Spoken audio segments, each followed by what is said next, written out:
ท่านอาจารย์พระเดชพระคุณพระสิทธิวชิรานุกูลรองเจ้าคณะอำเภอเมืองเชียงใหม่ผู้ช่วยเจ้าวาดวัดพระธาตุเจ้าดอยสุเทพราชวรวิหารพระสงฆ์เทรานุเทระสังฆเจ้าทุกตนทุกรูปขอสวัสดีคณะสัตยาสาธุชนพระสงฆ์นิกรทุกคนทุกท่านวันนี้ตรงกับวันพระพฤหัสบดีที่30เดือนตุลาคม2568เดือนยี่ออก9ค่ำพิธีแสดงพระธรรมเทศนามหาชาติเวสสันดรชาดกการร่วมเก้าการมัททีเก้าศีลพระคาถาชะตาวันเกิดปีวอกในเบื้องต้นจะเป็นพิธีทักษิณานุปทานน้อมเข้าน้อมกระหม่อมถวายเป็นพระราชกุศลแด่สมเด็จพระนางเจ้าสิริกิติ์พระบรมราชินีนาถพระบรมราชชนนีพระพันปีหลวงวันนี้เป็นครบ7 วันเรียกว่าสัตตมวานพิธีสวดพระพุทธมนต์ธรรมนิยามสูตรทั่วประเทศนะครับจักได้ถวายเป็นพระราชกุศลพิธีสวดพระพุทธมนต์ธรรมนิยามสูตรซึ่งเขาได้รับเมตตาธรรมจากท่านอาจารย์พระเดชพระคุณพระสิทธิวชิรานุกูลนะครับรองเจ้าคณะอำเภอเมืองเชียงใหม่เมตตามาเป็นประธานฝ่ายสงฆ์ในพิธีสวดพระพุทธมนต์ธรรมนิยามสัตตมวานครบ7 วันวันนี้บัดนี้ได้เวลาควรจะได้ประกอบพิธีทักษิณานุปทานน้อมเก้าน้อมกระหม่อมถวายเป็นพระราชกุศลเบื้องต้นจะมีการจุดเทียนธูปบูชาพระรัตนตรัยและจุดเทียนเครื่องปรุงน้อยหน้าพระบรมฉายาลักษณ์ประธานจุดธูปเทียนบูชาพระรัตนตรัยที่แท่นต้นโมบูชานะครับขอรับเกียรติจากคุณแม่ชมัยพรธานุสิทธิ์รัตนมหาอุบาสิกาแก้วนะครับได้เป็นประธานอธิษฐานเจตจุดธูปเทียนบูชาพระรัตนตรัยที่แท่นต้นโมบูชาครับผม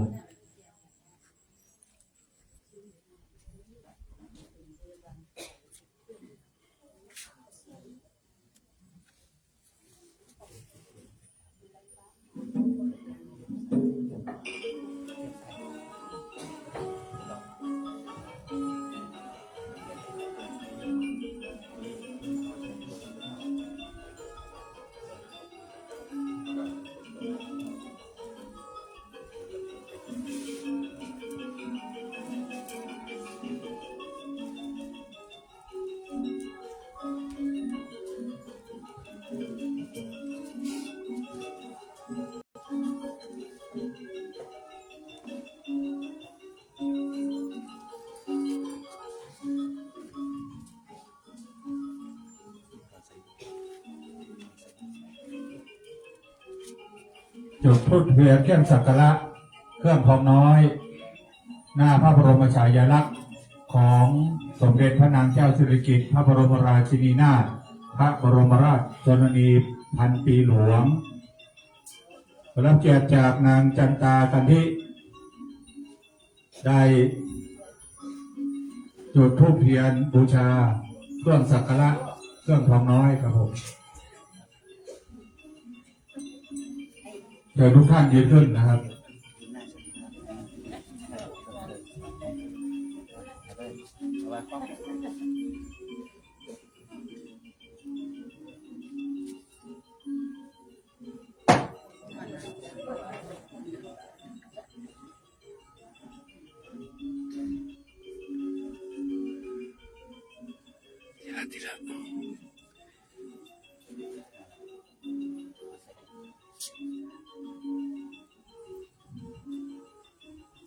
ครับเชิญทุกท่านนั่งได้ก็ในเบื้องต้นนี้เราจะกล่าวคำบูชาพระรัตนตรัยไหว้พระเป็นเบื้องต้นก่อนนะครับกราบ1กราบ2กราบ3อิมินา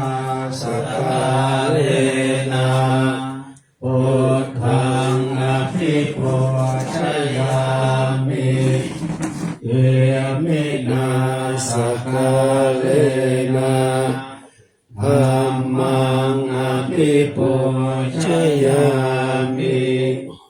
เอ มินาสกาเลนะสังฆังอภิพุทธยามิอะระหังสัมมา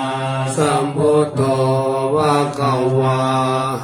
พุทธังภะคะวันตังอะภิวาเทมิสวาคาโตภะคะวะตาธัมโมธัมมังนามัสสามิโสปฏิปันโนภะคะวะโตสาวกสังโฆสังฆังนามามิ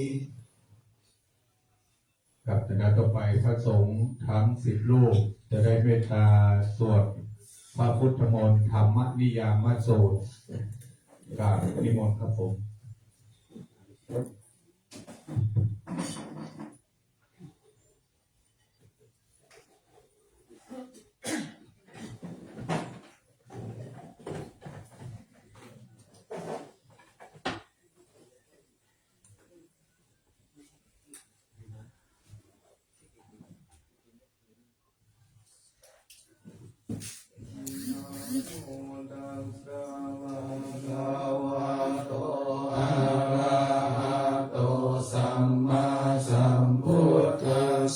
นะโมตัสสะภะคะวะโตอะระหะโตสัมมาสัมพุทธัสสะนะโมตัสสะภะคะวะโตอะระหะโตสัมมาสัมพุทธัสสะสามิธัมมังสารนังกัจฉามิสังฆังสารนังกัจฉามิทุติยัมปิพุทธังสารนังกัจฉามิทุติยัมปิธัมมังสารนังกัจฉามิทุติยัมปิสังฆังสารนังกัจฉามิตติยัมปิพุทธังสารนังกัจฉามิตติยัมปิธัมมังสารนังกัจฉามิตติยัมปิสังฆังสารนังกัจฉามิภิเสลังเวปุรานะพังอาหันจาปะปะตาสัมมันตาอนุภาริยโยนิโพเตตาจตุติสาเอวังจัตตาจามาจุจาอาทิวัตันติปานิโนขันติเยบรมเทเวเสสุเตจันตาราภุตุเสนากินจิภาริวัชยุสัพพะเทวานุตันตาภิสัพพันตังอัตถินันทนาจะปิมันตายุเทนะสังฆเจตุงเนนาวันตัสสะมาหิปันนิโนโวโสสัมปัสสังมันธรรมันติโนพุเทธัมเมจาสังเฆจาทิโรสัทธัง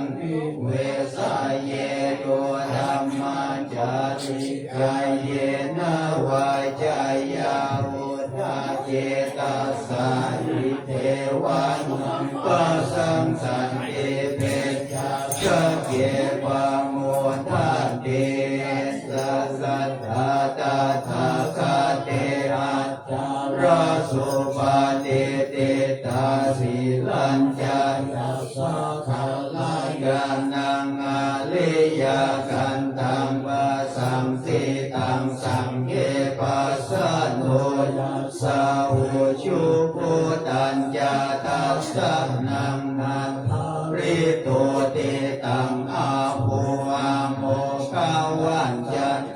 วิตังตัสสะมาสัตัญญาสิลัญญาภาษาตังธรรม มานัสสานังนานุโยเชตาเมธาเวลังพุทธานาสาสนังเทยังเวนิพานายาสายานนานังบุเปภาวันตาเตตังเสวะติเวสาภูตายายังธัมมานิยามาตานิจัตตาทุกขาตายาสัพเพสังจาอานันตานาตัสสะภะคะสะกังสุตังยัมสังโฆเทนาวาสิตังสาธุนังยันจเรนายตพุนเทนาเดสิตังนิสุปฏิปัญญาตังตังสุตตาอนามาเสวัมเมสุตังเอกังสมายังภะคะวันวัดทิยังวิหารติเชตวันเนอานาติภิกขโวติปาทันเตติเตภิกขุภะคะวะโตปัจจสุสุงภะคิสามิติยาภิสัมพุทธิตวาภิสัมเมตตวามันติปฏิเตเสติปัญญาเปติปัตตะเปติวิวารติวิปัสสติอุตานิการโรติสัพเพสังฆาลาทุกขาติอุปกวาภิกขเวอะทะกตานังอนุปาทวาตาตาตาตานังอิตาวาสาธาตุธัมมาหิตาตาธัมมานิยามาตาสัพเพธัมมาอนัตตาทินังตถาคโตอาภิสัพติอุตตานิการโรติสัพเพธัมมาอนัตตาทิธัมมาโวจาภควาตัมมานาเตภิกขุภะคะวะโตภาสิตังอาภินันตุวัตถุสัพพะมังคลังรักขันตุสัพพะเทวตาสัพพะสังฆานุภาเวนัสสัทธาโสติภาวันตุเตภวัตตุสัพพะมังคลังรักขันตุสัพพะเทวตาสัพพะสังฆานุภาเวนัสสัทธาโสติภาวันตุเต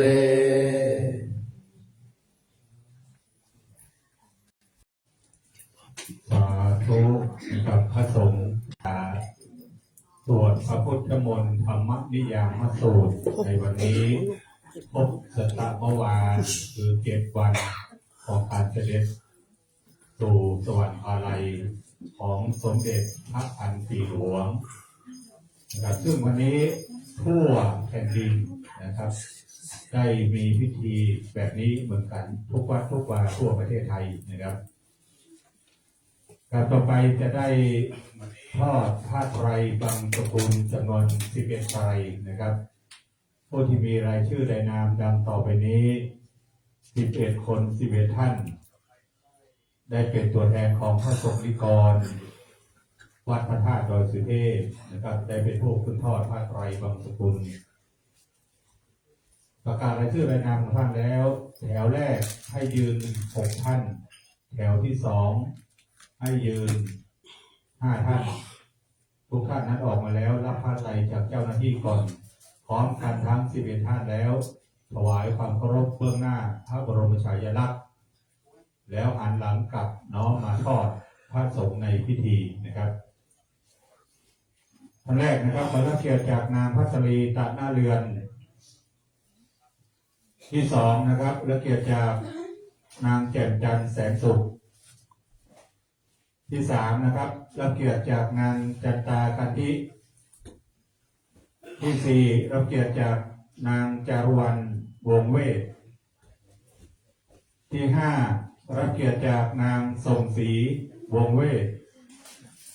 ที่6ขอรับเกียรติจากนายวินัยกุรปนนท์ที่7ขอรับเกียรติจากนางจริน แน่นหนาที่8ขอรับเกียรติจากนางสาวอัมภัยสาธุเมที่9รับเกียรติจากนางสุขคำตุลที่10ขอรับเกียรติจากนางสาวรุจกรคำตุล11รับเกียรติจากนางจันหอมคล้ายกึง11คน11ท่านนะครับ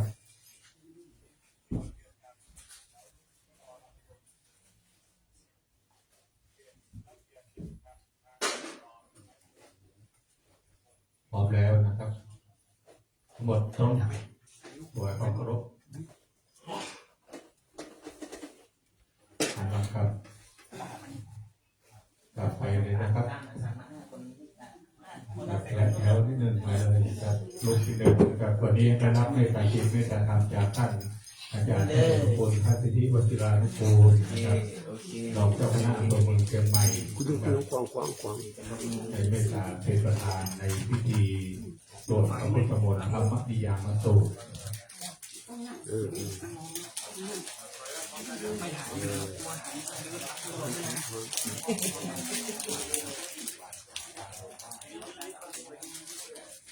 ครับคือการบันทึกภาพและกระถ่ายทอดออกโดยกับทั่วโลกเลยนะครับไปหันครับอยู่ต่างประเทศกันนะครับพร้อมแล้วก็ถวายทุกคนสาธุนะครับ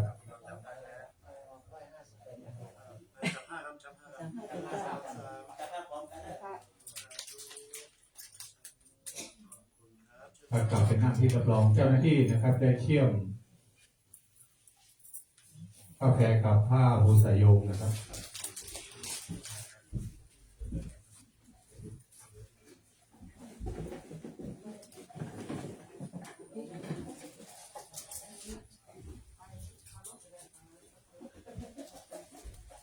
นิจาวันตสังขาราปา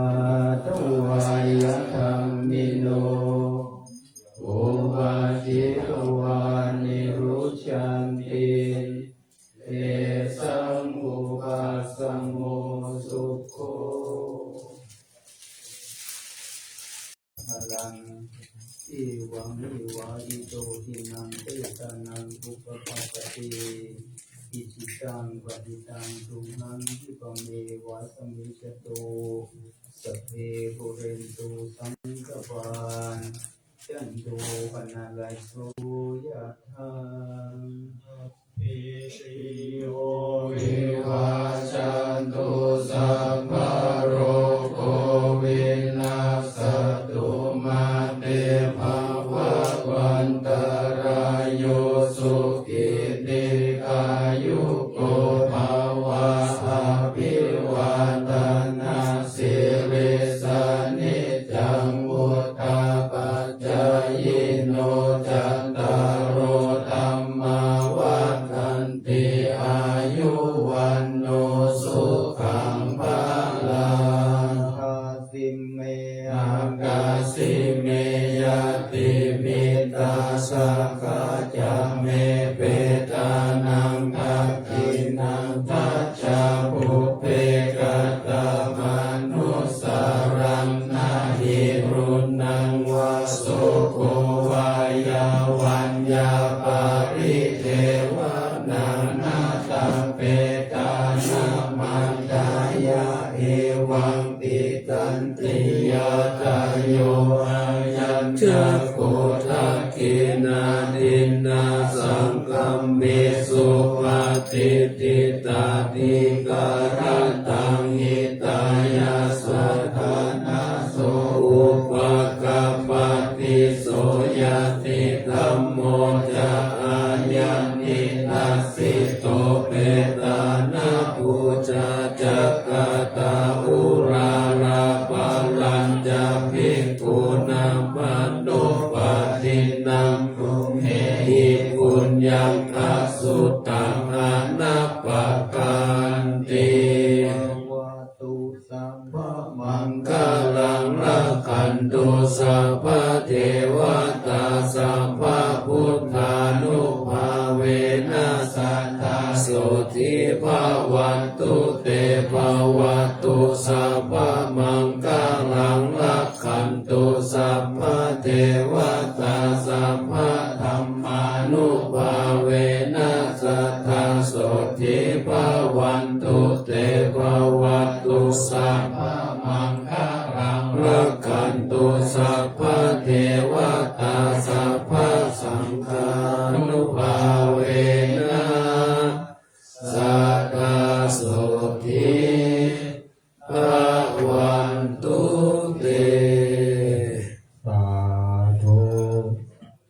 เบื้องต้นนี้เป็นพิธีทักษิณานุปทาน น้อมเกล้าน้อมกระหม่อมถวายเป็นพระราชกุศลแด่สมเด็จพระพันปีหลวงแม่ของแผ่นดินซึ่งเป็นพิธีสวดพระพุทธมนต์ธรรมนิยามสูตรครบสัตตะเมื่อวานคือ7 วันนี้นะครับในนามของพระสงฆ์นิกรกลุ่มวัดพระธาตุเจ้าดอยสุเทพภายใต้รูปบารมีธรรมของพระเดชพระคุณหลวงพ่อพระธรรมเสนาบดีได้น้อมจากพิธีน้อมเก้าน้อมกระหม่อมถวายเป็นพระราชกุศลนะครับกับพิธีต่อไปจะเป็นพิธีมหามงคลพิธีแสดงพระธรรมเทศนามหาญาติเวสสันดรชาดกมรดกของชาติซึ่งในค่ำคืนนี้มาจนถึงขันต้นเก้าชื่อว่ามัคคี90 บาทพระคาถาบาลีชะตาคนเกิดปีวอกลิงซึ่งวันนี้เราได้กราบไหว้สมนในเมตตาจิตเมตตาธรรมของท่านอาจารย์หาไกรสอนกิติเวทีวัดตะไคร้อำเภอแม่ริมเป็นองค์เมตตาเทศนาธรรมหลายคนหลายท่านเห็นหน้าของท่านอาจารย์แล้วคงจะจำได้เขาได้ฟังน้ำธรรมของท่านมาหลายครั้งหลายคราวนะครับซึ่งปีนี้เมตตาธรรมของท่านอาจารย์ก็ได้เมตตาเอากันมาทีให้เราทั้งหลายได้สดับรับฟังพระธรรมเทศนากันนี้ได้รับเป็นเจ้าภาพเจ้าศรัทธามหาสมณศรัทธาและบุญราชศรัทธาเราท่านทั้งหลายรับเป็นเจ้าภาพได้รับเป็นเจ้าภาพโดยเมตตาธรรมของท่านอาจารย์พระมหาวันชัยสัทธสุโภปริยธรรม9 ประโยควัดพระธาตุเจ้าดอยสุเทพรับเป็นเจ้าภาพโดยเมตตาธรรมของพระอภิญญาอภิปัสสโนหรือสุลุงโนงนะครับรับเป็นเจ้าภาพโดยพระอาจารย์สกลวัฒน์การจนะทโลวัดพระธาตุเจ้าดอยสุเทพรับเป็นเจ้าภาพโดยนางจันตากันทินางสาวอัมภัยสาธุเมนางจารุวรรณวงเวทจังหวัดกระบี่คุณแม่ชมัยพรทานุสิทธิ์นายจรินแน่นหนา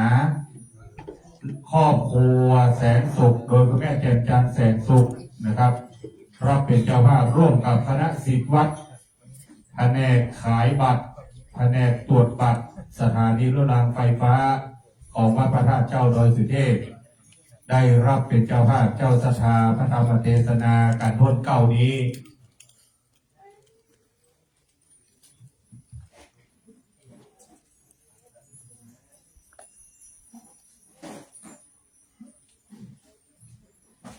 กับเรื่องต้นนี้ขอกราบไหว้ศาลในเมตตาธรรมของ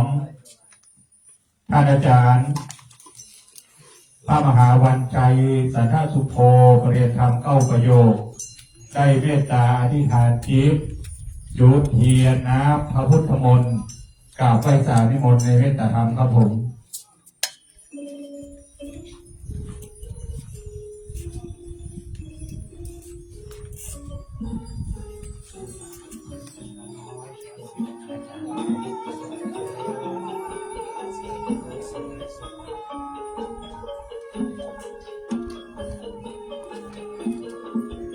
จุดเทียน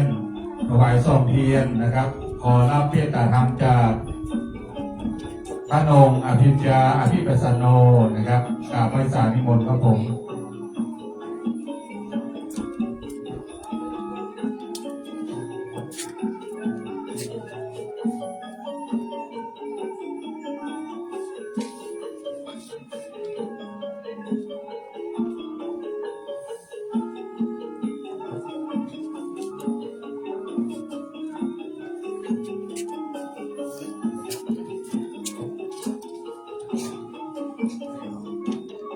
จุดโทษเท่ากับบาทพระคาถา90 บาทพระคาถา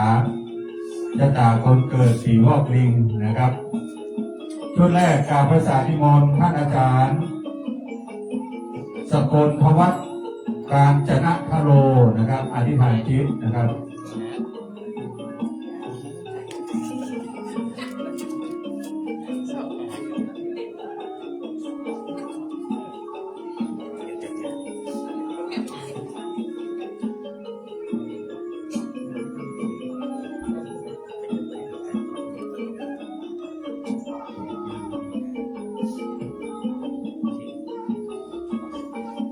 ครับชุดที่สองนะครับแม่ย่าจันตากะทินะครับชะตาคนเกิดปีพอกลิงนะครับ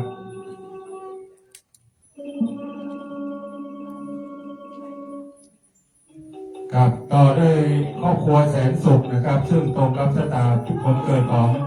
นายสดับพงษ์แสนสุขนางรัตดาวันแสนสุขนางสาวพานุมาแสนสุขนะครับโดยแม่แจ่มจันทร์แสนสุขนะครับ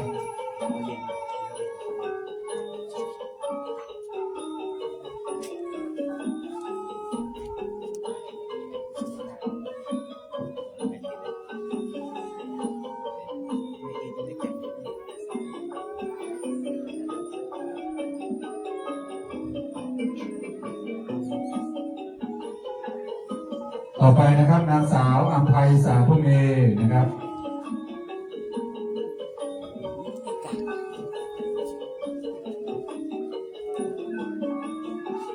นางจันหอมคล้ายคลึงนะครับ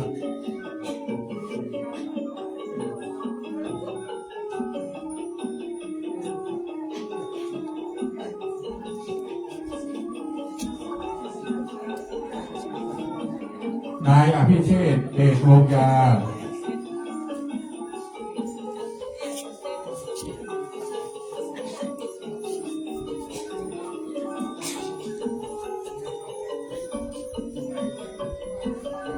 นายวินัยปุรปานนท์นะครับ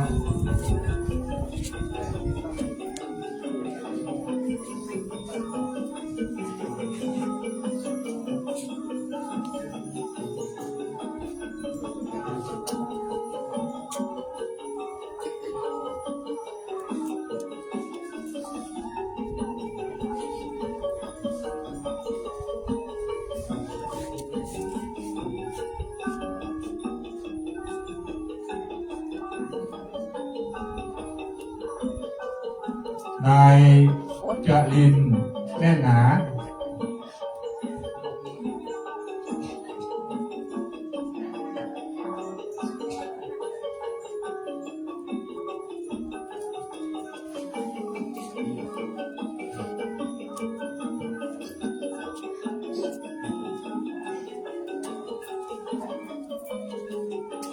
างจารุวรรณวงเวทนะครับอันนี้สายญาติธรรมจังหวัดกระบี่นะครับ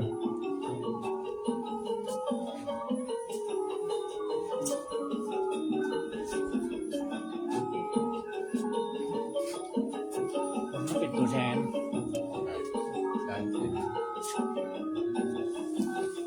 กับชะตาปีเกิดปีนี้นะครับอาจารย์เสกสรรเขาวิสุวรรณนะครับ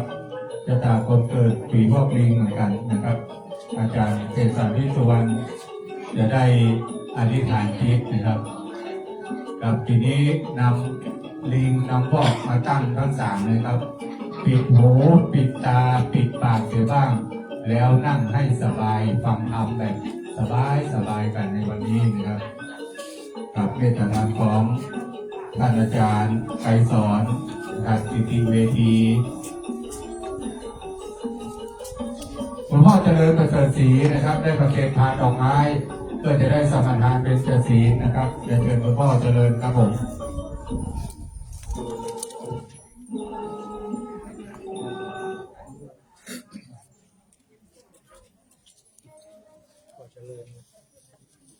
ตามสูตรมันสูตร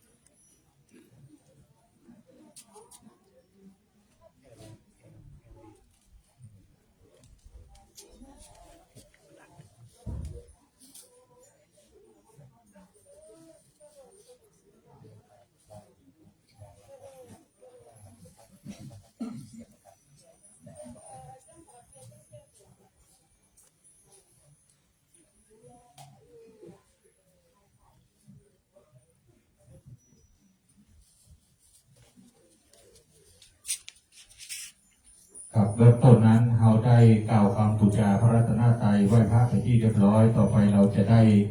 กล่าวคำอาราธนาเบญจศีลสมาทานเบญจศีลพร้อมกันนะครับมะยังพันเตวิสงลกนาทายาเตสาราเมนะสหปัญจศีลานิยาจามาโตติยา งสงลักนาทายะติสารเนนะสหปัญจศีลานิยาจามะตาติยามปีมายังพันเตวิสงลักนาทายะติสารเนนะสหปัญจศีลานิยาจามะนะโมตัสสะภะคะวะโตอะระหะโตสัมมาสัมพุทธัสสะนะโมตัสสะภะคะวะโตอะระหะโตสัมมาสัมพุทธัสสะ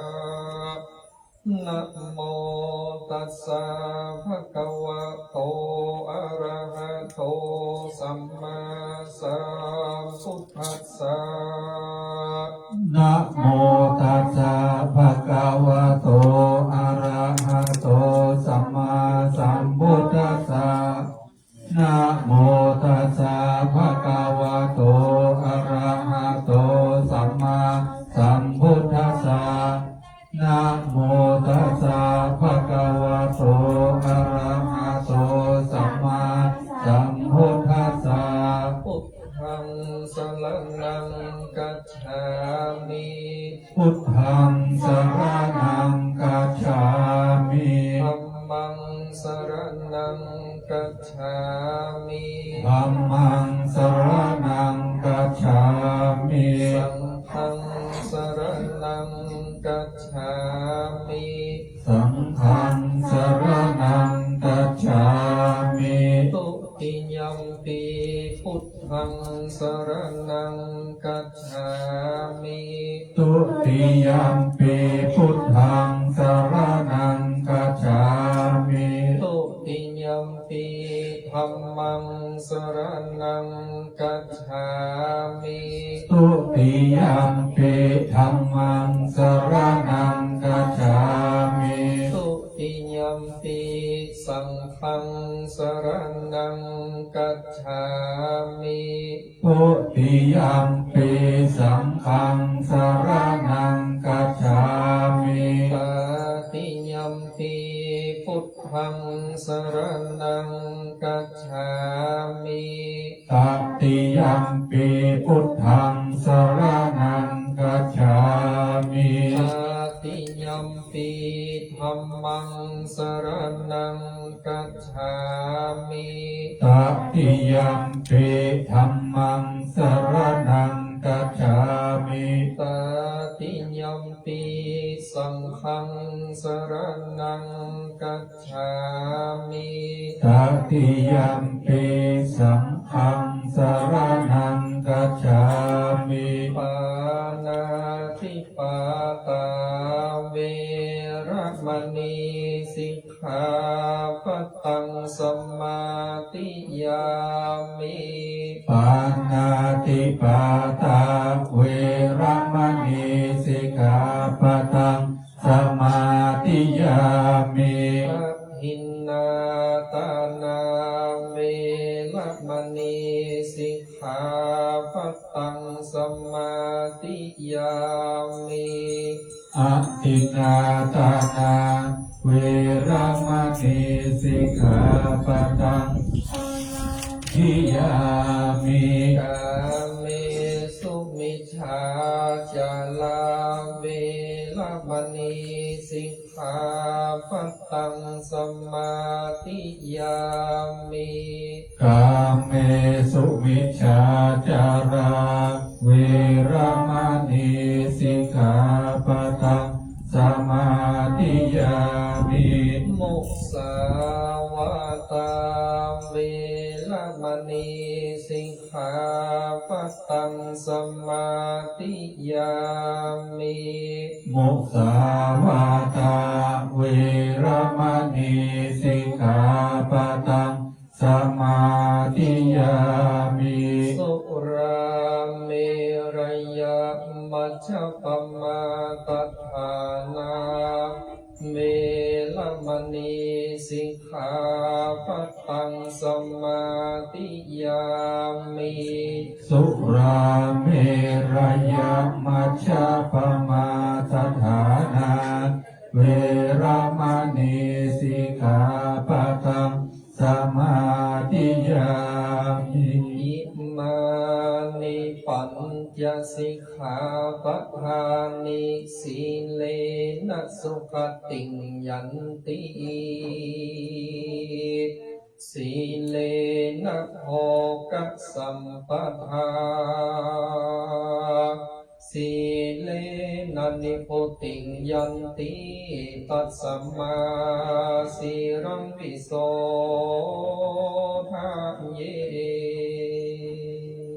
สาธุสาธุสาธุกับในนาต่อไปเราท่านทั้งหลายจะได้สดับรับฟังพระธรรมเทศนามหาชาติเวสสันดรชาดกการพ้นเก้าการบัตี90ภาคาถาชะตาคนเกิดปีวอกลิงในเมตตาธรรมของท่านอาจารย์พระใบดีกาไกรสอนกิติเวทีวัดท่าไคร้อำเภอแม่ริมจังหวัดเชียงใหม่จะได้เป็นองค์เมตตาเทศนาณบัดนี้มันทิปาปังมาติกันดวนกานางโศกเศร้าโศกาเววรหาลูกเต่าไว้ตีเก่าลายตีตุกโศกีลุมเอาน้ำตาเต้าตกลงนางลงลำให้หายามค่ำคืนเตียวภายย่ำกลางภายดินเหลือใจขนาดแต่ที่ไกลทาบาทเวสสันดร90พระคาถามีบอกาศผู้ขาน้อยขอโอกาสอาราธนาลูกศิษย์พระพุทธาทนผ่านแผ่วใดนั่งนิดธรรมะแก้วแล้วเมตตาเทศนาธรรมบ่ใจป่ออาจารย์ข้าพเจ้าขอนิมนต์ใส่ละบำธรรมกาบเก้ากาบไปสัก4 5 6 7 8 9บังถ้าท่านอาจารย์อิทหิวในก็ยอบยางตั้งนะโมไปธรรมังอนุกัมปิมังปัจจังอาราธนังกะโลมา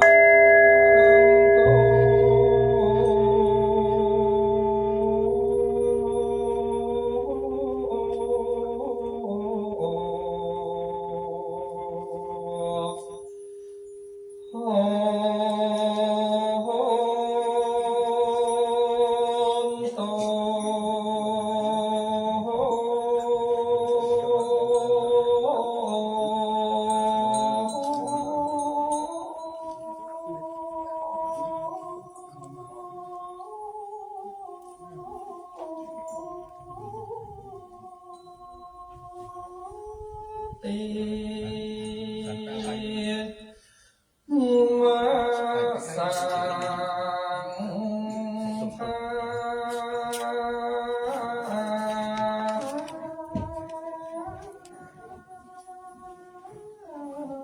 โย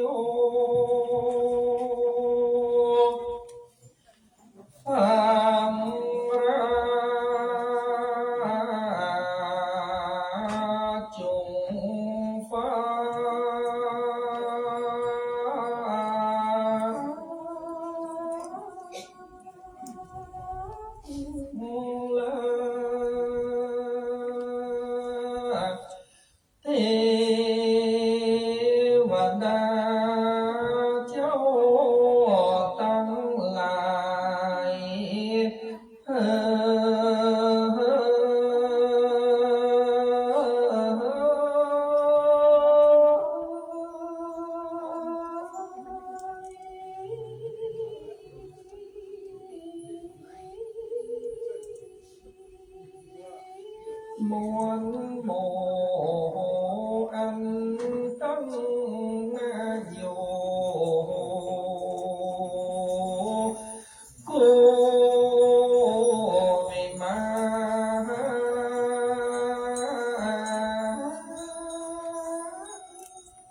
รักษา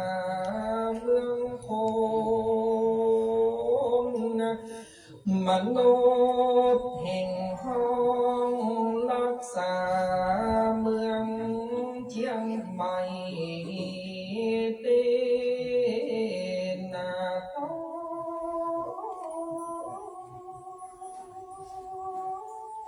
รักษา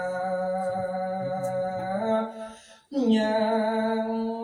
วัดพระธาตุเจ้าดอยสุเทพแห่งห้องนอ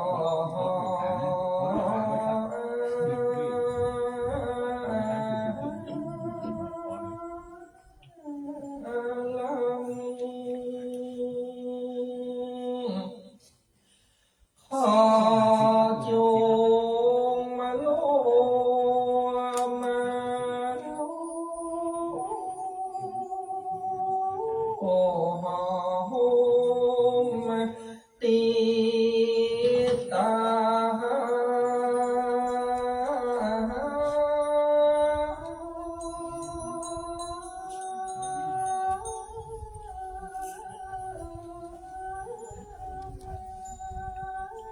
กุศลบุญตานสถานใดสังตา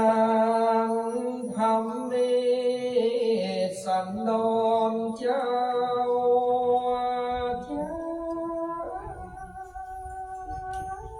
มหาเจ้าตา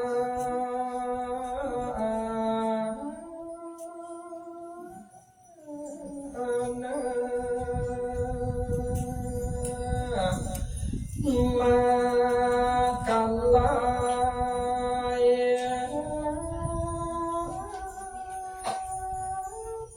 ยิ่งใจนำนา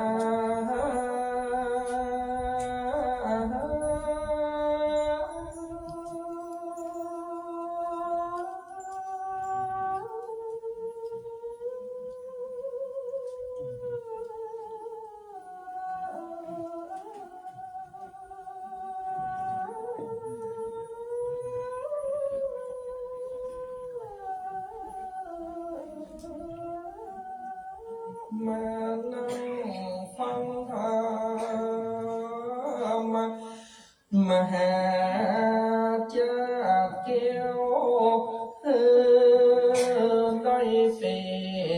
นเตีย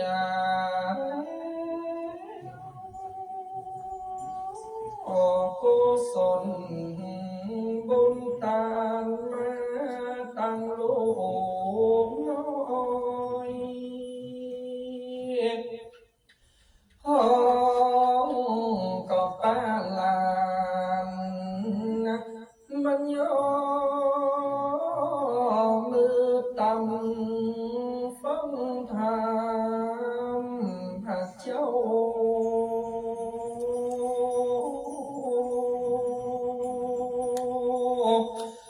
รวมเสริ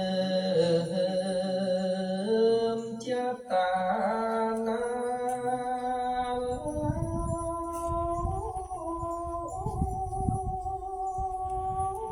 ตามปีเกินเนิน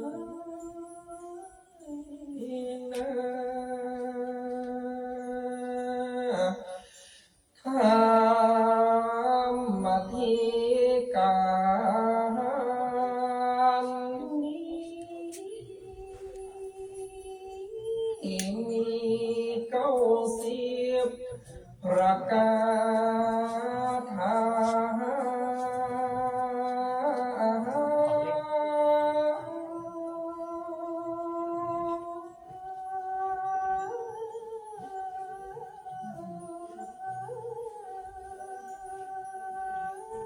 ผู้ที่เกิดปีสันนั้นนาบอกลิงเนื้อเจ้า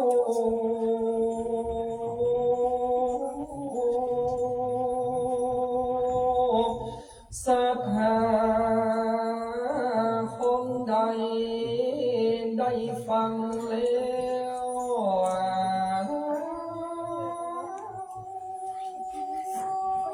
โอ้บ่ต้องได้โกมอ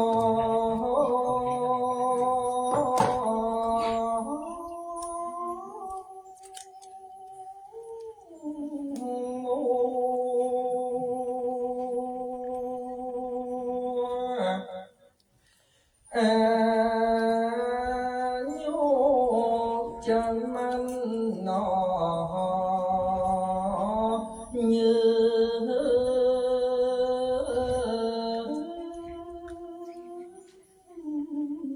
ยาวผู้ใดได้ฟังโอ้ใจจักเหมือนโนมสา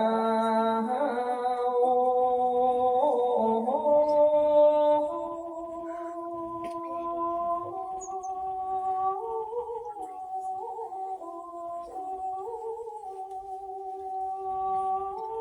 อายุยืนยาวได้ลอยสาวโผมาเข้า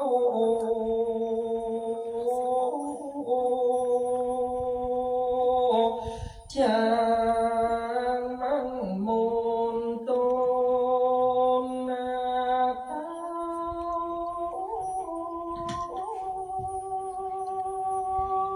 โอ้จุดหนอเจ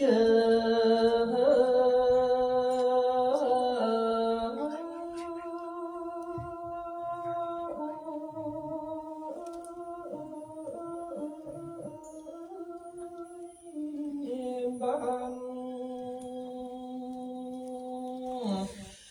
วาน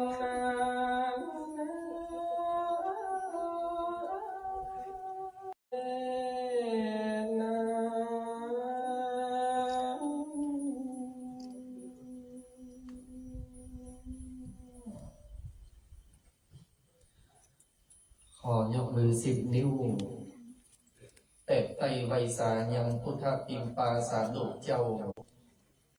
ขอยกมือ10 นิ้วกราบในร่มปรมีธรรมพระเดชพระคุณหลวงพ่อพระธรรมเสนาบดี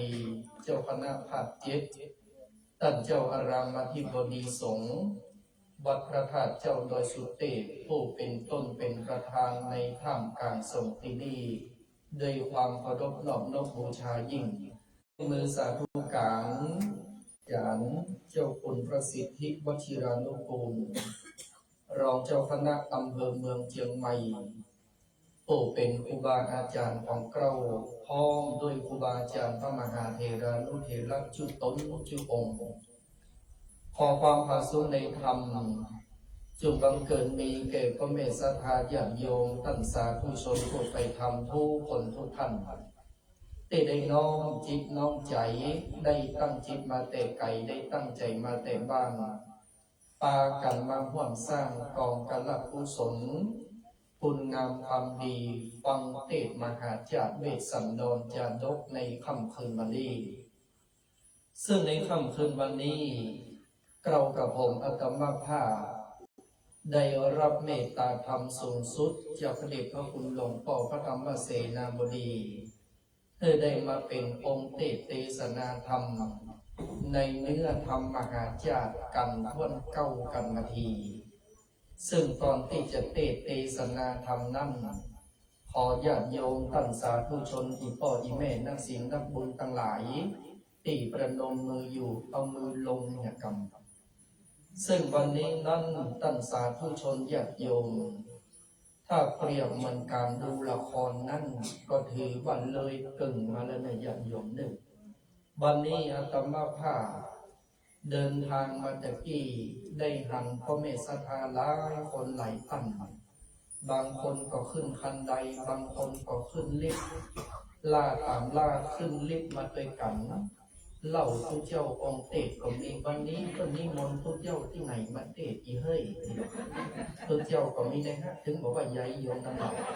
เขาทำสอนในอันอย่างคนในอย่างนะก็ถึงบอกว่าใหญ่เอาคนรับฟังอีเมลเขาวันนี้จะเล่าอย่างทุเจ้ากันตัวเป็นว่าเพิ่นประถามจักดีอีเมลเลยโอ้เขาว่าเขาเพิ่นเอาทุเจ้าทำให้ลิมมาเตศจะดีแบบดีมาหูเราขึ้นไปฟังไปอีกหรอกเขาอย่าเคียนน้อยแม่ดังนั้นท่านสาธุชนญาติโยมดังเตียนธรรมภาพว่าตะกี้นั้นถ้าเปรียบเหมือนสัตว์ละครนั้นก็ถือว่าเลยเกินมาแล้วธรรมหาจาติกันท่อนเก้ากรรมทีนั้นมี90 พระคาถาเป็นธรรมสืบโบราณตากำเมืองว่าปีสันหรือว่าปีวอกหรือว่ากำไทยชื่อว่าปีลิงตะกี้นั้นได้ยินพ่ออาจารย์มัคคทายกผู้นำจิตนำตางว่าวันนี้เราได้รับเมตตาจากคนเกิดปีวอกมาร่วมเป็นเจ้าเก้าเจ้าผ้าตะกี้ผู้เจ้านั่งอยู่บนธรรมะสุมาเนี่ยเติบอีพ่ออีแม่เลยลาตามลาก็จะลูกให้หัวเป็นกรรมเป็นกรรมพ่ออีแม่เขาก่อนจะมาจุดเตียงตะกี้มาเคารพพระบรมฉายาลักษณ์อีแม่คนหนึ่งสุมาเติบย่อหัวเข่าเอาล่าตำล่าปูว่าอีแม่คนนั้นครอบแคบแม่ดังนั้นเราก็ต้องเพ่งใจกันเอาแล้วก็หนังหนึ่งล่าตำล่าอินดูคนเท่าก็มีด้วยความจงรักภักดีซึ่งพระธรรมเทศนาผู้นิยม ได้กล่าวฟังเมื่อพญาเวสสันดรนั้นได้สร้างมหาตานบารมีนั่นก็คือสร้างมหาบารมีด้วยการบริจาคทานซึ่งเขาเป็นกันพ้นเป็ดนั่นเป็นกันที่พระเวสสันดรนั้นได้ตามกันหาจารีสองเจ้าหนอกุมารเพื่อเก็บรามเท่าชูชกมาถึงกันนี้เป็นกันที่ว่าด้วยพระนางบัดฮีนั้นในขณะที่พระเวสสันดรได้ตามลูกตามเต้าพระผู้พามชูชกในขณะนั้นพระนางบัดฮีกำลังไปซอกหาหน่วยไม้หัวมันซึ่งการไปซอกหาหน่วยไม้หัวมันของพระนางบัดฮีเหมือนทุกครั้งก่อนที่จะลุ่งสางเจ้ามาพระนางบัดฮีเนี่ยก็จะไปซอกหน่วยไม้หัวมันตรงใกล้ตรงหิมเพื่อมาถวายพระเวสสันดรกับลูกกันหาจารีเพื่อได้ฉันได้บริโภคแต่วันนั้นโยมทั้งหลายวันนั้นพระนางบัดฮีไปซอกหาหน่วยไม้หัวมันเมื่อได้หัวหน่วยไม้หัวมันสำเร็จเสร็จเรียบร้อยก็จะติ๊กปอกถึงอาสลมแต่ในขณะติ๊กปอกที่จะติ๊กถึงอาสลมนั้นก็มีพญาอินมาจำแรงแต่งกายเป็นเสือโค้งเสือดาวเป็นราชสีห์3 ตนมาเกิดผลต่างเพื่อมาเพื่อพระนางบัดฮีติ๊กปอกถึงอาสลมซึ่งที่มาเกิดผลต่างมาเจงหยังเพราะว่าในขณะนั้นพระเวสสันดรกำลังจัดตามลูกตามเต้าเพื่อกับผู้พามชูชกที่กำลังจะสำเร็จเป็นมหาตาดังนั้นโยมทั้งหลายสาธุชนพระธรรมเทศนาพวกนี้จึงได้พรรณนาถึงพระนางบัดฮีว่าหลังจากพระนางบัดฮีติ๊กปอกถึงอาสลมในขณะที่พระเวสสันดรตามลูกตามเต้าสำเร็จเสร็จเรียบร้อยมาถึงโยมทั้งหลายถึงอาสลมแล้วก็อู้กับพระเวสสันดรติดไอ้พระเวสสันดรเหยตาหน้าน้องบัดฮีจะขอถามไอ้กำตึกว่าลูก2 เจ้าหนอกุมารไปอยู่ตังใดบัดเดียวเนี่ยพูดเตือเวลาข้ามาถึงอาสลม2 เจ้าจะมาต้อนรับอยู่เลยตลอดแต่ว่าวันนี้ใหญ่ว่าอาสลมของเฮาอย่างรับปิ้งยินบอยลูก2 คนเขาไปไหนพระเวสสันดรก็ตึงบอกอู้บัจจาโยมทั้งหลายเป็นว่าเกียรติว่าโคตรกับพระนางบัดฮีซึ่งในขนาดนั้นพระนางบัดฮีความเป็นแม่โยมทั้งหลายก็ไปซ้อหาลูกกันหาจารีตุมเบศอาสลมตุมตีพระนั้นกันหาจารีเคยเล่นเคยเอี่ยวซอกจนถึงครบค่ำก็มาเต้าสัญญบลงหน้าอาสลมพระเวสสันดรโยม หัวเกี้ยวหัวเบนเกี้ยวตาดวงใจของพ่อของแม่นั่นสิ่งที่สำคัญที่สุดก็คือลูกเมื่อพระนางบัดทีมาเต้าสัญญุกหน้าอาสลงพระเบศสันดรคนที่เคยฮักกันโยมทั้งหลายก็หูถึงใหญ่ก็เอาน้ำเย็นใสเนี่ยมาลูบหน้ากับพระนางบัดทีแล้วก็ห้องพระนางบัดทีลูกตื่นกรรมในธรรมนี่เพิ่นว่าเพื่อจะห้องขวัญพระนางบัดที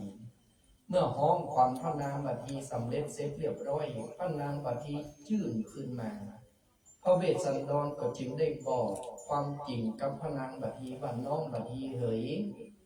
ลูกกันหาจารีของเฮานี่บัดนี้นั้นข้าได้ตามให้ผู้พามเท่าชูโชคไปละเนิ่นขอให้แม่บัดทีนั้นได้อนุโมทนาตามตุยดังนั้นท่านสาธุชนญาติโยมทั้งหลายจะเห็นได้ว่าพระธรรมเทศนาพวกนี้นั้นได้พรรณนาถึงความฮักที่พระนางบัดทีมีต่อลูกบ่มีอันยังที่จะสามารถเปรียบเทียบได้แต่สิ่งที่สำคัญมากกว่านั้นโยมทั้งหลายพระนางบัดทีนั้นได้อนุโมทนาตามกับพระเวสสันดรซึ่งในโลกนี้นั้นก็มีภัยทำได้เหมือนพระเวสสันดรที่พระเวสสันดรได้ทำอย่างนี้นั่นก็เพื่อว่าอยากจะให้เป็นเนติแบบแผนให้เป็นคำสอนของคนเจ้าโลกตัวหน้าสืบไปดังนั้นพระธรรมเทศนาพวกนี้นั้นจึงมีอรรถรสในการฟังที่หาองค์เทศเสียงพอประมาณในเชียงใหม่ของเรานั้นมีอยู่บกกี่ตนมีครูบาอาจารย์3-4 ตนที่มีชื่อเสียงแต่วันนี้เก้ากับผมอาตมาภาพได้รับเมตตาธรรมสูงสุดจากพระเดชพระคุณหลวงพ่อเพื่อได้เทศนาธรรมให้ญาติโยมทั้งหลายซึ่งก่อนจะเทศนาธรรมญาติโยมเขาก็แปลงจิตให้ใสแปลงใจให้ดีการฟังธรรมในวันนี้นั้นบางคนก็ฟังรู้เรื่องบางคนก็ฟังบ่รู้เรื่องครูบาอาจารย์นักปราชญ์เพิ่นบอกว่าการฟังธรรมนั้น1ฟังให้เป็นบุญ2ฟังให้เป็นคุณ3ฟังให้เป็นคุณถ้า3อย่างนี้มันเกิดขึ้นในใจแล้วความอบอุ่นในบุญมันก็จะเกิดขึ้นกับหมู่เฮาเจ้าข้าทั้งหลายสืบไปดังนั้นโยมทั้งหลาย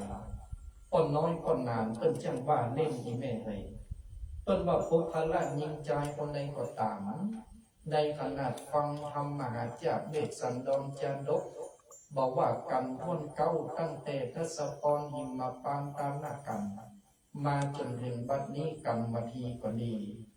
กันว่าคนใดหาวเกิดมาจากหน้าฉันใดจังได้เป็นตกโตอีไหวแม่เลยกันว่าคนใดที่คู่ขี้โมกันนักขี้ข้างกันเป็นเกือบในขนาดผู้เจ้าเตะทำเกิดมาแห่งชาติหนึ่งนั้นยักได้เป็นการพบการฆ่าอยู่แม่เลยดังนั้นวันนี้มาเทศพระธาตุเจ้าดอยสุเทพเลพอไปทางซ้ายก็เรียบร้อยงดงามพอไปทางขวาแต่ที่พ่อหนางก็จะให้รับล่นไปทางใดว่าเดียวที่มันนั่งที่เก่ายังเข็มหน่อยเอาลักโยมทั้งหลายเจอชวนหมู่เฮาเจ้าข้าทั้งหลายได้รับฟังพระธรรมเทศนามหาจากกันพ้นเก้าธรรมทีสืบโอราชตาผู้เกิดปีสันปีวอกปีลิงสืบต่อไปเนิ่น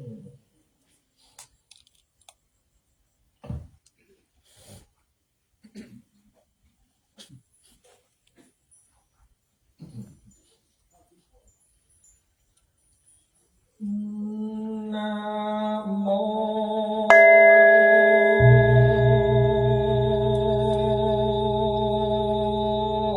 ตัสสะภะคะวะโตอะระหะโต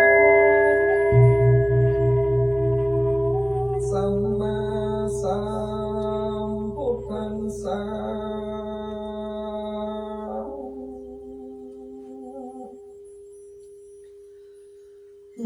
ยังปานาตังลัญญามหาภูมิโอ ตวารามานันสาปิญญาปุนเตโสเน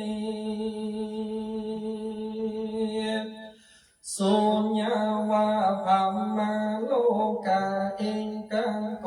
ลาหัลังจาตังโหสิ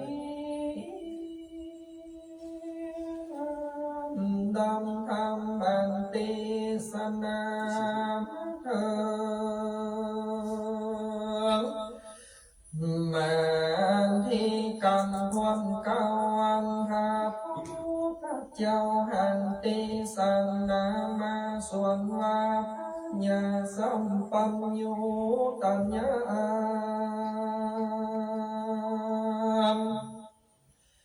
อันใดอันหาเสดอันหาโพธิสัจเจ้า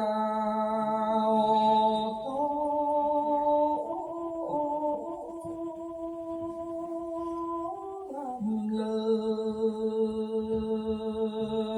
ศหางพันธนาวปิญญาปุนเตโสเมื่อว่าพัญญาเวสสันตลาโภ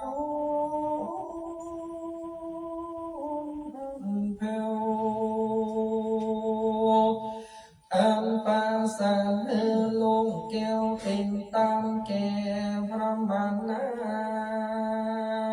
เจ้าโอ้เท่าอันโคมเต้า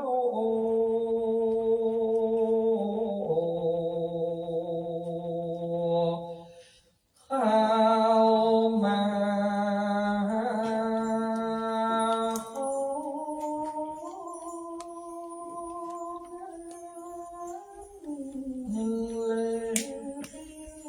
นาตังลาย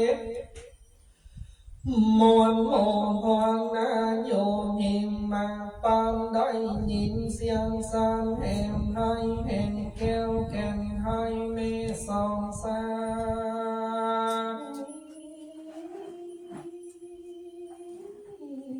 อันหามบุ้งตีจำกว่าเข้าป่าไม่ลงดังตีวันดามีหัวใจปังดังจังแต่งหอนลายมนเป็นโกลาโหมนี่มันจริงงองปางเจียมเจ้าที่วางนางมันที่นงเนาเข้าสู่สาลาเมืองยามวาน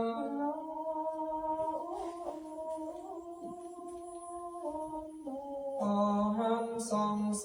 พันพี่น้อง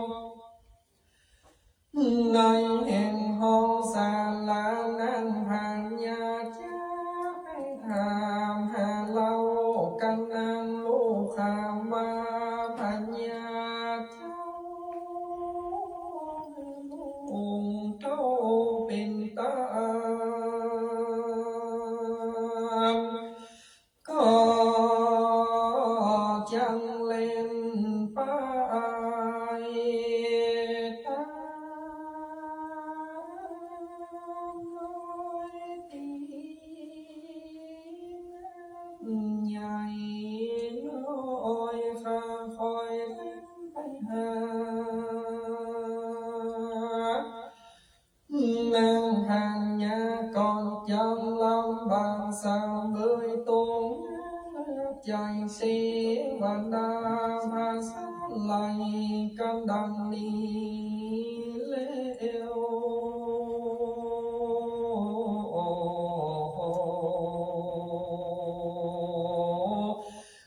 ว่าจึงบังคับเตวบนสามโพ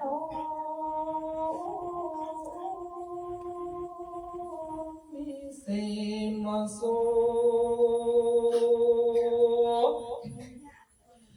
เจ้าจง ไป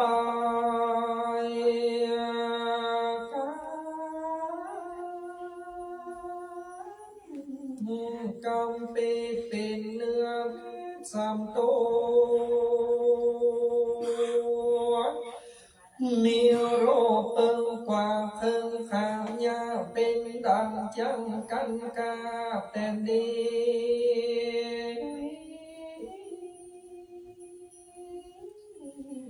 ตนหนึ่งเป็นดังราชสีนี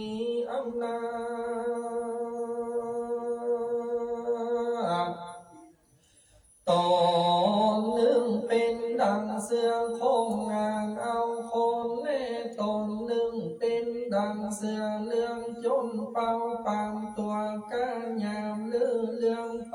นอนเรื่องไฟข้า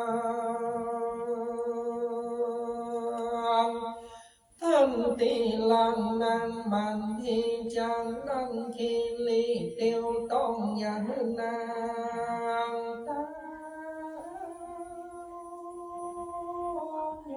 ต้องเตียวมาแดงเตออาตีตะโยเมื่อนางหามาหาสันเจ้าก็ขันนิ่งนาย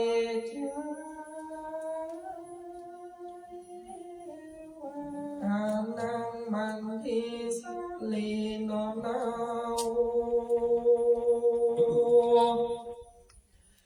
หังลงเตาเลืองคันนางจังตังคันโศกาอัญญาจังกำลานางหันยาหายสิเนหาอันใหญ่จริงตั้งหอยใส่ลายกำวางนางนามันที่วาลาหาลันจาปนตียาสนี้ดังนี้ว่า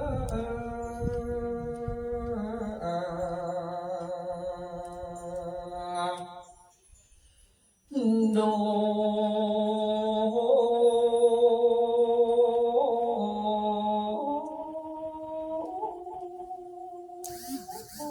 โอลาลาจาทีถ้าลงสมดีสังสวามเป็นลุงเตาล้านหรือจะนั่งนี่ไปป่าแต่เจ้าเตียวไตเต้าลาตนเดียวมึงจึงเตียวมาข้างตาวันต้งตำปนเวลาดังที่จังปิ้นจะละนามดู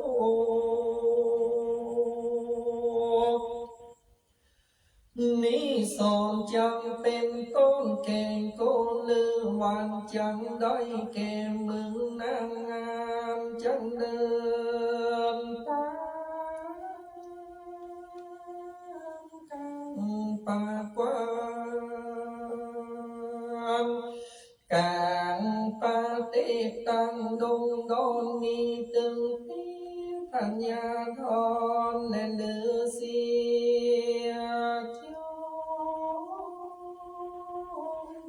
ป่าลอยน้ำไปเล่นจุมายา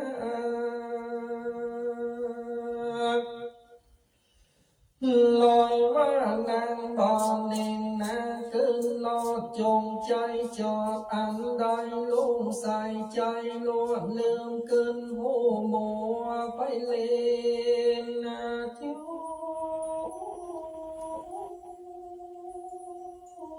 หัวลืมหัวพิงกาเวโดกาลาพิงโพตา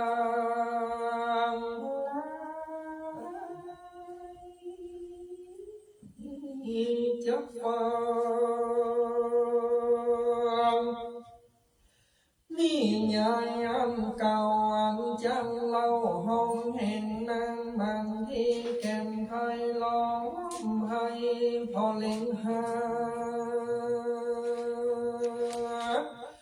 ก็บ่ห้ามสองบนตาพี่น้องในแห่งองค์อาสรมนางโยมือไป นาติงตาย ดินสาสายยานยันตั้งต้นปังเป็นทียามนั้นทานสีใสสันใจเจ้าปันไปมา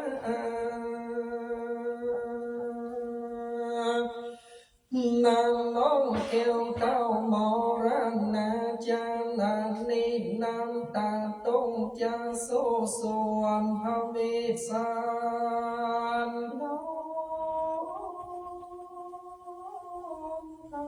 เต้าเจ้าก็ลิ้นพ้นลงไปย่อหัวนางแผ่นยาขึ้นป้าใบเหนือตั้งให้ลำเมียมี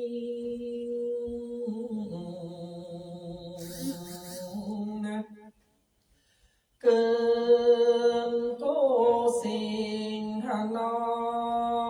มใจ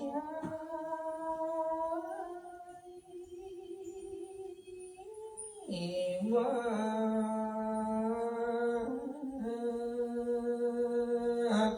โอ้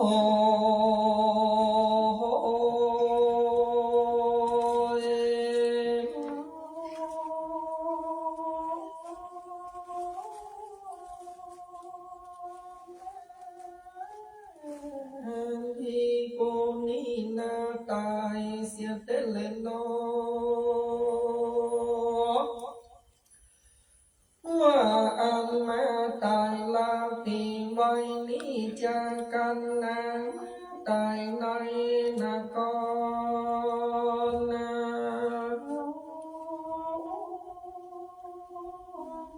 ยิ่งกว้าง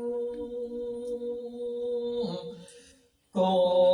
ปีจังลือสังหิมันปาสางามนิราบาวอนเต็มเมเหลืองนอนเนื้อแผ่นเตบต้องเต้นปานเท่านี้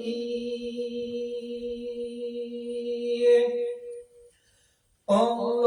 จีสานหลอดใส่ตรงสอนคันความเจือเป็นวันตั้งหินงามปานนี้สู่วันข้าบ้านคันแนวนี้จางคือจังทีไหลล่วงไหลดอกดวงเกี่ยวก่อนดีเบอร์สอนดินเศร้าคอมปนับด้วยเกลียวเหลืองล้ำเหลวด้วยคำเด้งผ่องพายแสงด้วยโคนงามสลันสีเป็นประมาณดังนี้แล้ว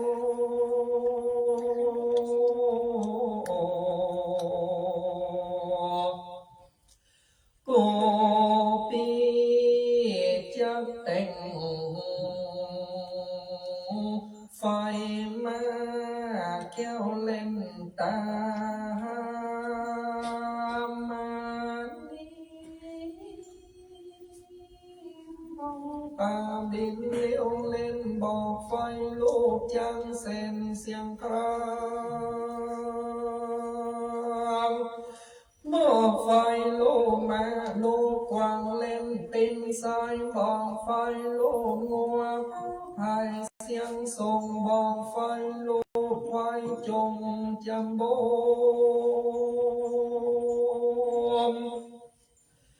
บอกไฟลูกเล่นยนต์เป้าเติมเล่นพระเพิบโต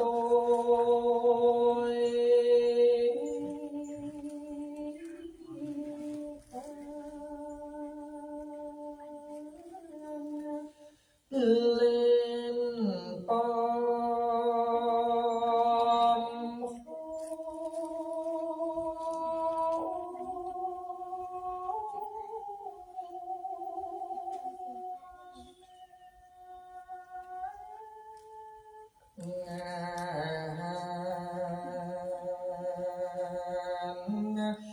เป็นดังสายฟ้า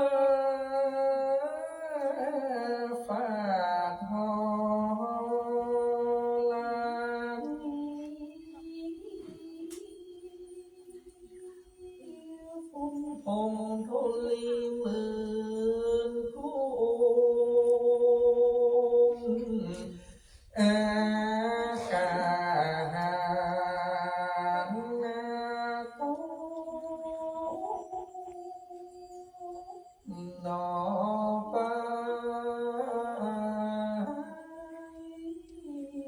บนกูปีจังแต่งไฟโยนและหงตัว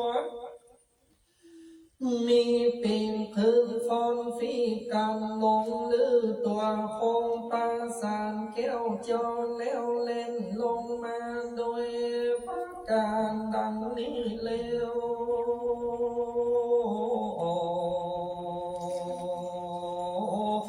ฝ่ายมาแก้วแยกเป็นเตียว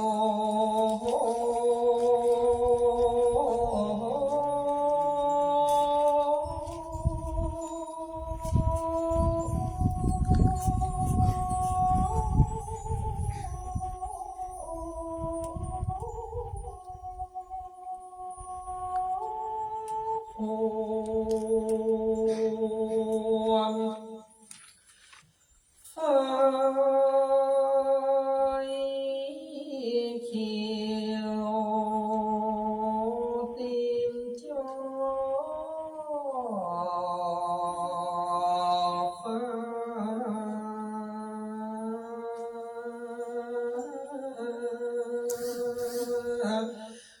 มันกาดังจาง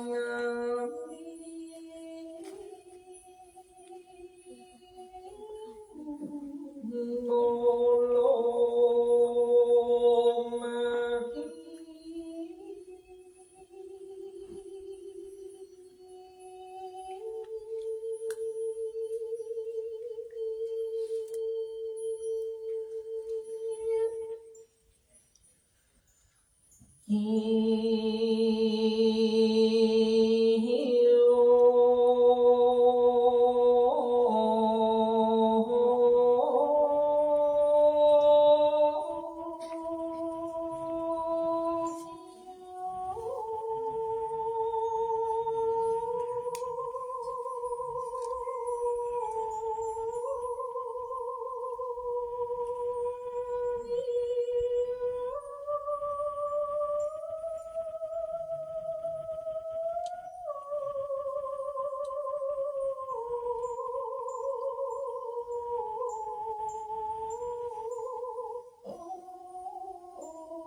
ปัน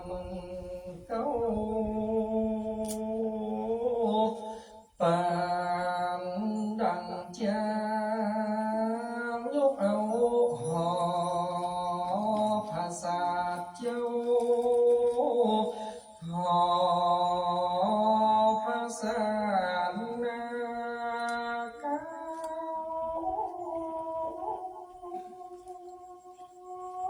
โอ้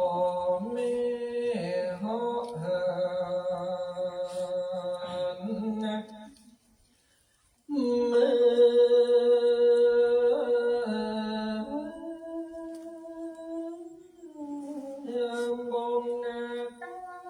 การฉันนี้แล้วจริงจังเป็นโบราณนั้นทรงสาการอย่ามาแต่ก่อนเลยนะโดรานั้นใส่ใจพี่เฮยผู้ปีผู้เป็นนาผู้ก็มาก้มหัวเรียกร้อ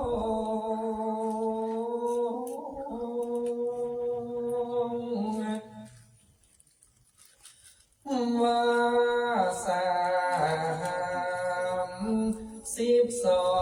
32โค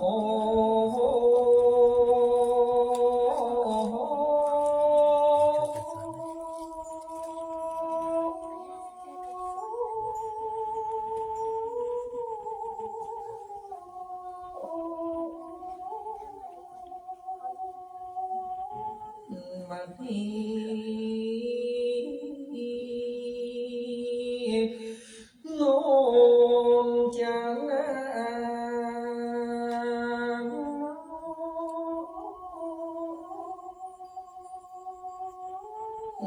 จงลีบเลว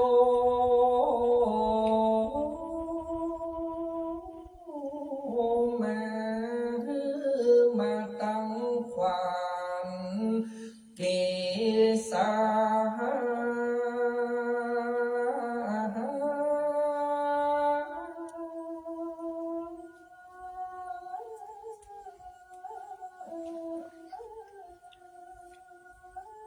ตั้งขวัญโลมาขวัญคิ้วขวัญนิ้วมือและขวัญแก้มขวัญจะพบตาชา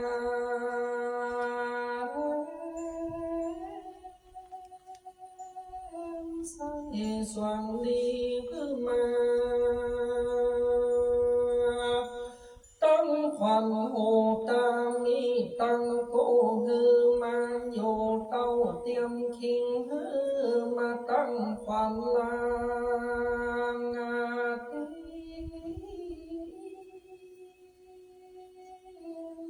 ขวัญเลสามสิ้นสองความจงเอมาปันสามสิ้นสอง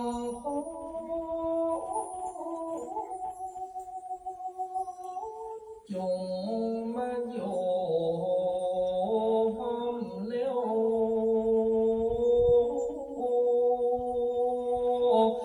ตัวมาละกันยามาทีเจ้า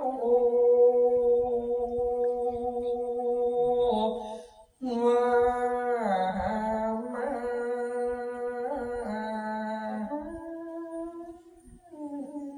มาลุกก่อนลุกมาเตือนยอดสิเนหาเฮ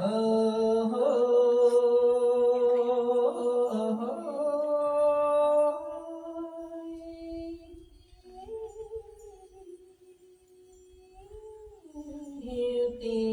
ยมาตาเป็นที่นอนนองนาวจึงเฉยใจลงมาเติมเมสาเนนองคันนมนาวหานี่บ่ใจเป็นที่เจ้าแม่เมื่อมองเติมเมผิวอ่อนปีเฮยแม่ขอต้องปองเต็มมานางแม่บอกยองห่างโดงามทั้งตีนี้เป็นกลางพงรามป่าไม้บ่ใจเป็นตีแก้วแก่นไทยแม่ควรดีตายมีแต่สองละได้โยกันเถื่อนจังมีภัยเป็นเพื่อนปึงเป้ายังมีภัยมาช่วยโกปีเอานั่งอาบน้ำภัยจะมาช่วยกามสลักษา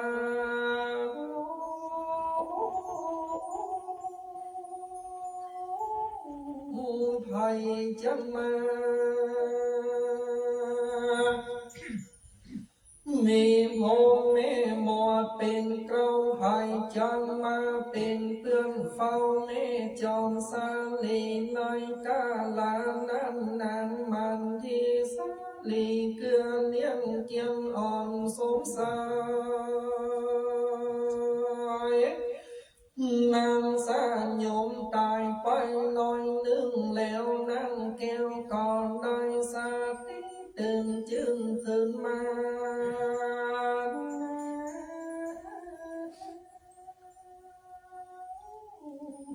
พระญา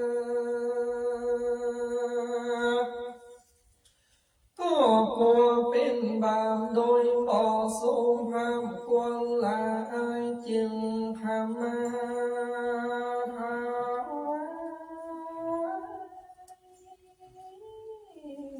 นุมพระบานไทยลาโภ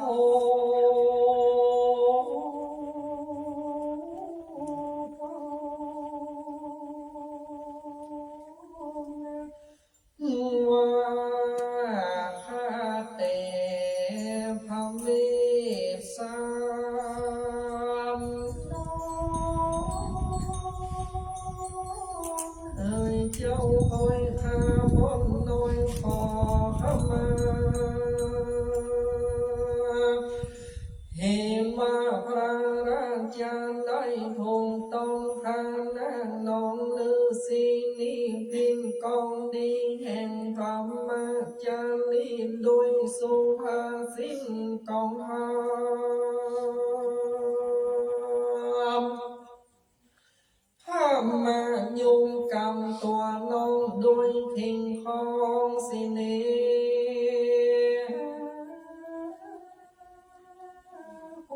โมรันนาตายจากข้ามงน้อยหาคนกู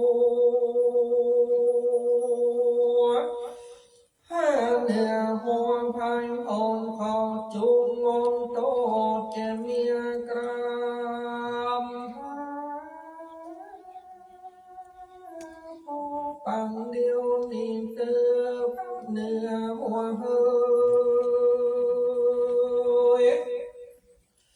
เจ้าทำข้าลูกน้อยเล่าเอาไปซ่อนไว้ที่ไหนขอปอบอกใครแก่งข้าเอาไปลีนานอยู่ตั้งที่ตั้งใดนั้นจะหาสักตัวเมื่อนั้นหาสันเจ้าจริงกล่าวฮือหูข่าวอันนี้ว่าพาน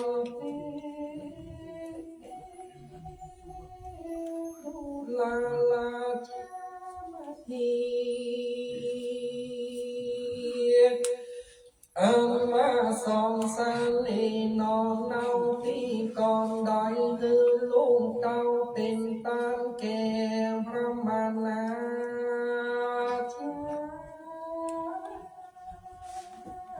โอ้เท่าอันลุงเจ้าจะมา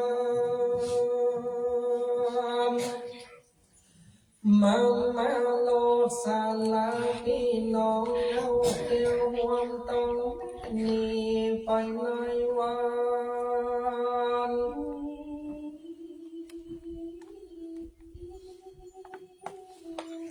นาพระ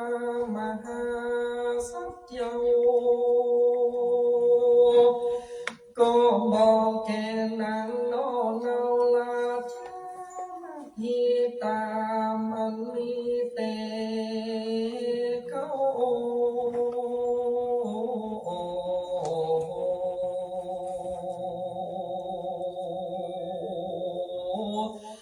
ตามพระราชเจ้าหากโอ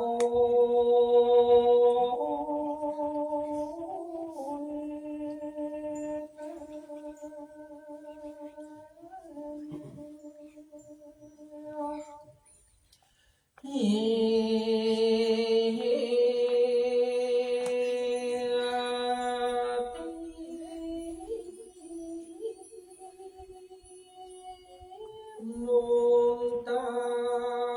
ปกา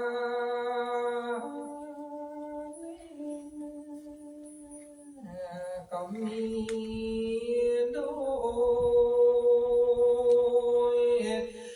ข้าก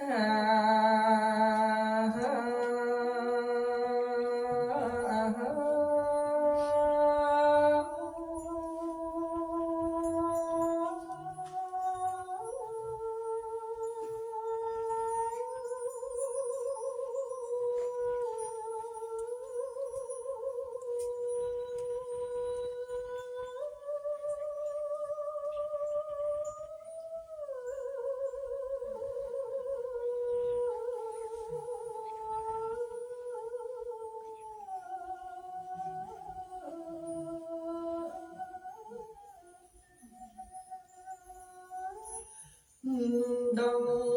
กล่าวแม่นี้เลเดมันทีปังปังตังกิยา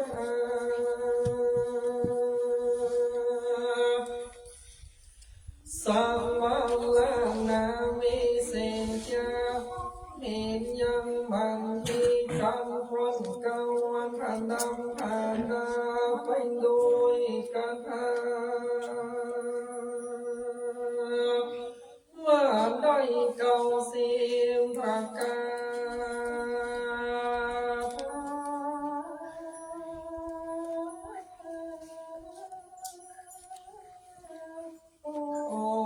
บังโก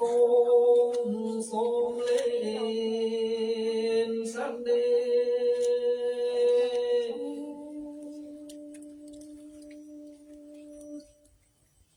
สา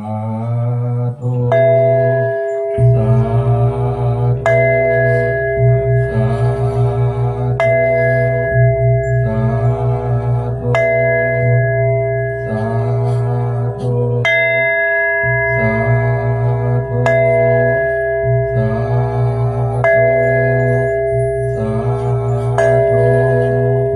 สาธุ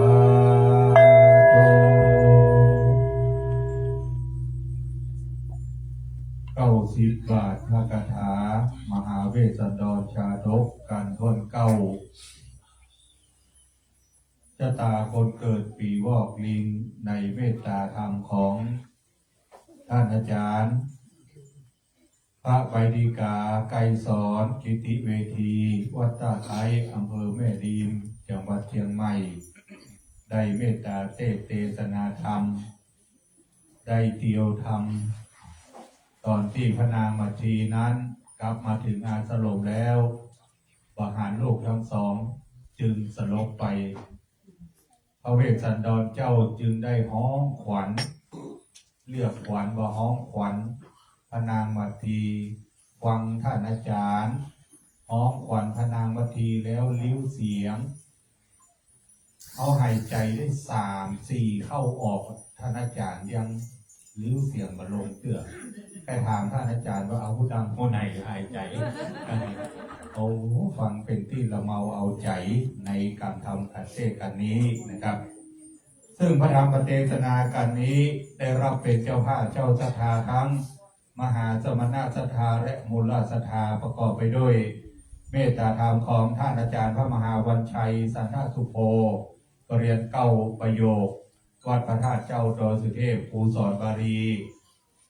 มหาวิทยาลัยมหาจุฬาลงกรณราชวิทยาลัยหรือมจรวัดสวนดอกนะครับรับเป็นเจ้าภาพโดย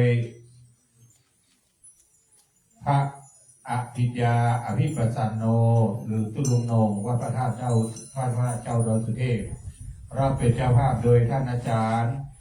พระสกลทวัฒน์การจนะทโรวัดพระธาตุเจ้าดอยสุเทพรับเป็นเจ้าภาพโดยแม่ย่าจันตากันทินางสาวอัมภัยสาธุเมนางจารุวรรณวงเวชจากจังหวัดกระบี่แม่ชมัยพรทานุสิทธิ์นายจรินแน่นหนาครอบครัวแสนสุขโดยแม่แจ่มจันทร์แสนสุขนะครับรับเป็นเจ้าภาพโดยคณะปิดวัดแผนกถ่ายบัตรตรวจบัตรรถรางไฟฟ้าและคณะศรัทธาสาธุชนเราท่านทั้งหลายได้รับเป็นเจ้าภาพการเทศน์การธรรมกันนี้ร่วมกัน ต่อไปนี้จะได้น้อมนำประเคนถวายบูชาการเทศน์การธรรมซึ่งในแต่ละการธรรมนั้นเมตตาธรรมของพระเดชพระคุณหลวงพ่อพระธรรมเสนาบดีหลวงพ่อเมตตาได้บูชาการเทศน์การธรรมซึ่งถวายประกอบไปด้วย1ปัจจัยดอกไม้ธูปเทียน2ชุดผ้าไตรจีวร3ผ้าห่มนวม4กระเป๋า5เครื่องกัปปิยพันธ์ไทยธรรมน้อมถวายบูชาการเทศน์การธรรม ทุกกันในเมตตาธรรมของพระเดชพระคุณหลวงพ่อพระธรรมเสนาบดีณมณฑลพิธีอันศักดิ์สิทธิ์ควงพระบรมธาตุเจ้านี้พระเดชพระคุณหลวงพ่อได้อัญเชิญรูปหล่อหอมอนของครูบาเจ้าศรีวิจัยนักบุญแห่งล้านนาไทยประดิษฐานเป็นมังคละเป็นมงคลก่อนที่เราจะถวายบูชากันเทศนั้นจะบูชาในกุศลศีลในกุศลธรรมของครูบาเจ้าศรีวิจัยเป็นเบื้องต้นก่อนเราเกียรติจากสองท่านนะครับในนามของคณะศิษย์วัดพระธาตุเจ้าดอยสุเทพแผนกขายบัตรหรือตรวจบัตรนะครับสองคนนะครับนางสาวศรีดาจิพอนายพานุมาตรละจีพลอยสองคนสองท่านนะครับท่านที่มีรายชื่อแล้วออกมาถวายความเคารพเบื้องหน้าพระบรมฉายาลักษณ์น้อมถวายความเคารพก่อนนะครับ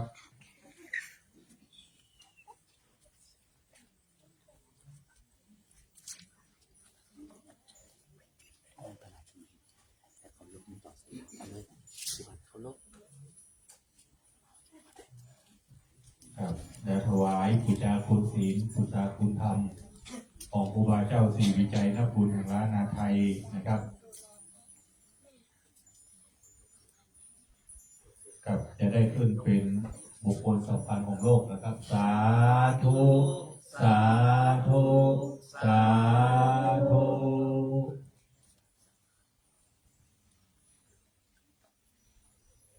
กับบูชาการเทศการธรรมนะครับในชุดที่หนึ่งกล่าวไพศาลในเมตตาธรรมของท่านอาจารย์พระมหาวันชัยสันทสุโภปริยธรรม9ประโยคนะครับได้เมตตาบูชาการเทศการธรรมชุดที่หนึ่งไพศาลในเมตตาธรรมของท่านอาจารย์ครับผม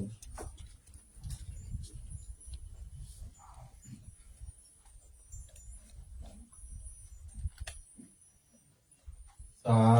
ธุสาธุสาธุกับชุดที่สองชุดผ้าไตรจีวร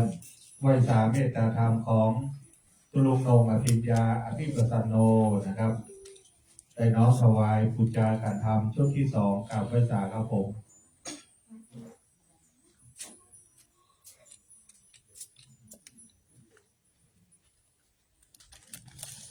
สาธุสาธุสาธุ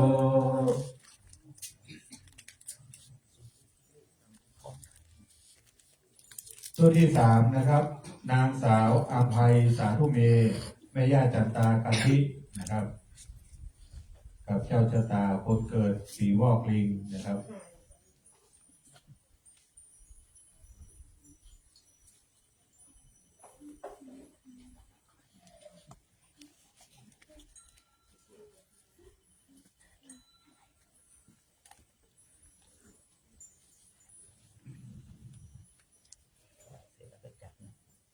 สาธุสาธุสาธุ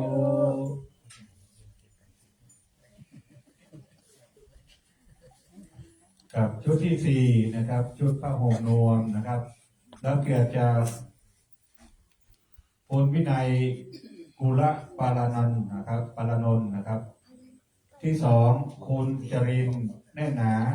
และที่สามคุณจารวันวงเวทนะครับได้น้อมประเคนถวายนะครับในนามของผู้ที่ได้สดับรับฟังร่วมนะครับได้เป็นเจ้าภาพร่วมนะ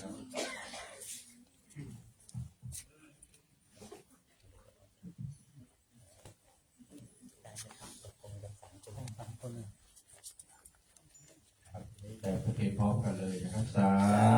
ธุสาธุสาธุและชุดสุดท้ายชุดที่ห้านะครับแม่แจ่มจันทร์แสนสุขและแม่จันหอมคล้ายคลึงนะครับ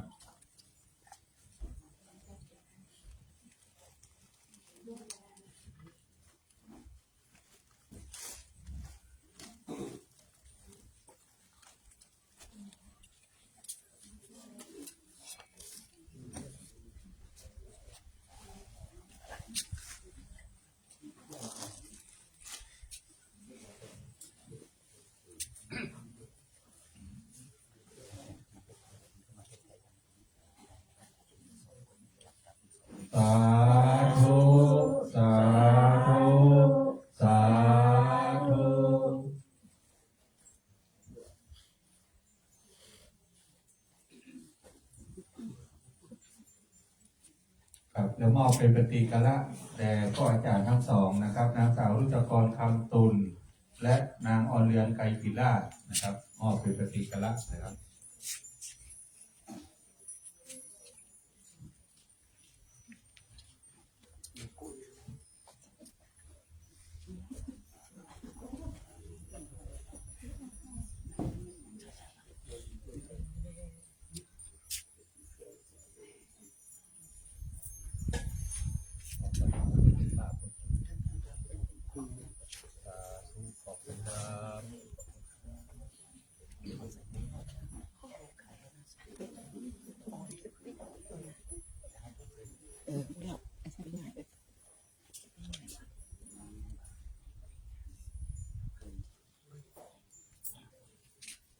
เป็นบุญเป็นกุศลของทุกผู้ทุกคนวันนี้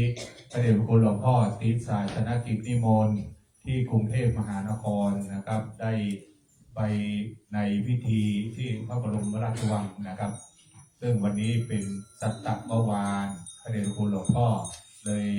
เทระบัญชามอบหมายให้ท่านอาจารย์พระเดชพระคุณพระสิทธิวชิรานุกูลได้เป็นตัวแทนพระเดชพระคุณหลวงพ่อในวันนี้นะครับต่อไปท่านที่มีน้ำนะครับเตรียมตรวจน้ำรับพรจากองค์ธรรมคถึกณบัดนี้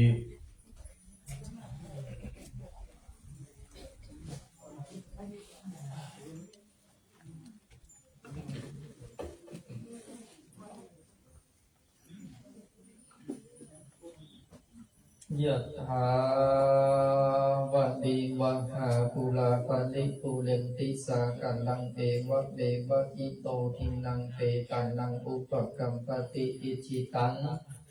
ปฏิตังตุมหังคิปะเมวะสมิจันตุสัพเพปุเรนตุสังกปาจันโทปนะดสโสยะถามณีโจติระโสยถาเอวังหนตุดีละอาจจะในวันนี้ก็หากว่าเป็นวันดีเป็นวันสดีสีสุภมังคละอันประเสริฐล้ำเลิศยิ่งกว่าวันเด่นยามตั้งหลายบัดนี้ไม่มีพระเดชพระคุณหลวงพ่อพระธรรมเสนาบดีท่านเจ้าคณะภาคเจ็ดท่านเจ้าอาวาสวัดพระธาตุเจ้าโดยสุเตพานันตรวิเศษตัดที่นี้พร้อมด้วยครูบาอาจารย์พระภิกษุสามเณรเห็นเจ้าจุตนจุองค์พร้อมด้วยศรัทธาทานยกทานิกา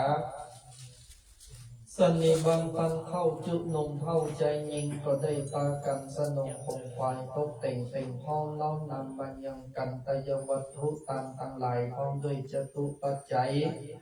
กายตานวันพงนี้มัทปนาปุจารถพระธรรมเทศนามหาจาเวสสันดรจารกกันทนเก้ากันมาทีเพื่อจะพบรม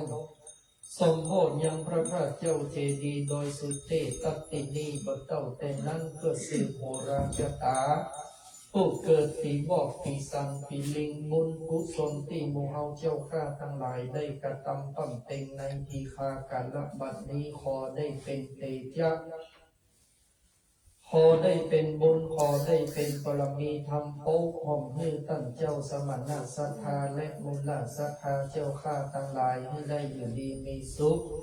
ได้คำจุวละพระพุทธศาสนาตั้งแต่นี้ต่อไปไม่ว่ากรรมกรรมภาธนามีด้วยประการสันใดก็ขอให้ได้ปันสมสระอุทิศจุเยี่ยมจุผักการไปใจนั้นจงจักมีเตี้ยงแต่ดีลีใจเนี่ยทุกเอาวังใจเนี่ยมังกลังใจเนี่ยมหาลาภังใจเนี่ยสุขาวะหังใจเนี่ยสถีภวันตุเตสัพพิติโยวิวัชชันตุสัพพะโลโกวินัสสันตุมะเตภวะตวันตรโยสุขีติคายุโกภวะอภิวาตนาสิริสนิจังมุทธาปัจจายโนจัตตาโลธรรมาวัฏันติอายุวันโนสุขังปะลั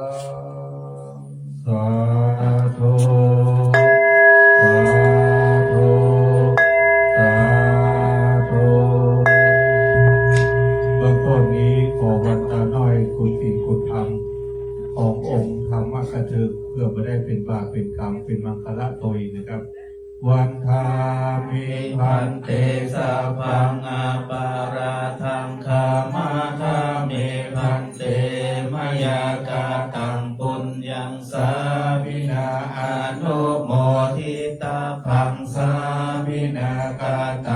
ญญังไมหังตาตาพังสาธุสาธุอะโลโมทามิ สุขีติขายุโกอายุวันโนสุขังปะลา สาธุสาธุสาธุกับกระผมในนามของพระเดชพระคุณหลวงพ่อพระธรรมเสนาบดี ในนามของคณะสัทธาสาธุชนกลุ่มวัดพระธาตุเจ้าดอยสุเทพกราบไหว้สาขอบพระคุณในเมตตาจิตเมตตาธรรมของท่านอาจารย์พระไวยทิกาไกรสอนกิติเวทีองค์ธรรมกถึกที่ได้เมตตาเทศนาธรรมเข้ากราบไหว้สาขอบพระคุณเป็นอย่างสูงพร้อมกันนี้ในนามของพระเดชพระคุณหลวงพ่อขอขอบคุณเจริญพรคณะสัทธาสาธุชนที่ได้รับเป็นเจ้าภาพเจ้าศรัทธาทั้งเจ้าศรัทธาเราเจ้าศรัทธาร่วมอนุโมทนาสาธุขอบคุณเจริญพรในนามของพระเดชพระคุณหลวงพ่อตัวเองนะครับ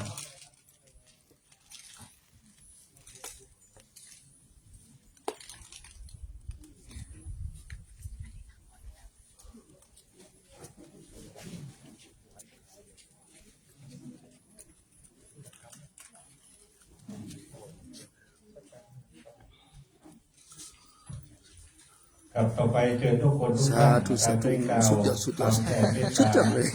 ให้ วันนั้นนิมนต์ไปติดลำบากนะ แผ่เมตตาให้กับตัวเองให้ทุกท่านว่าตามนะครับ สัพเพสัตตาสัตว์ทั้งหลายที่เป็นเพื่อนทุกข์เกิดแก่เจ็บตายด้วยกันทั้งหมดทั้งสิ้นอะเวลาโหนตุจงเป็นสุขเป็นสุขเถิดอย่าได้มีเวรซึ่งกันและกันเลยอัพพยาปชาโหนตุจงเป็นสุขเป็นสุขเถิด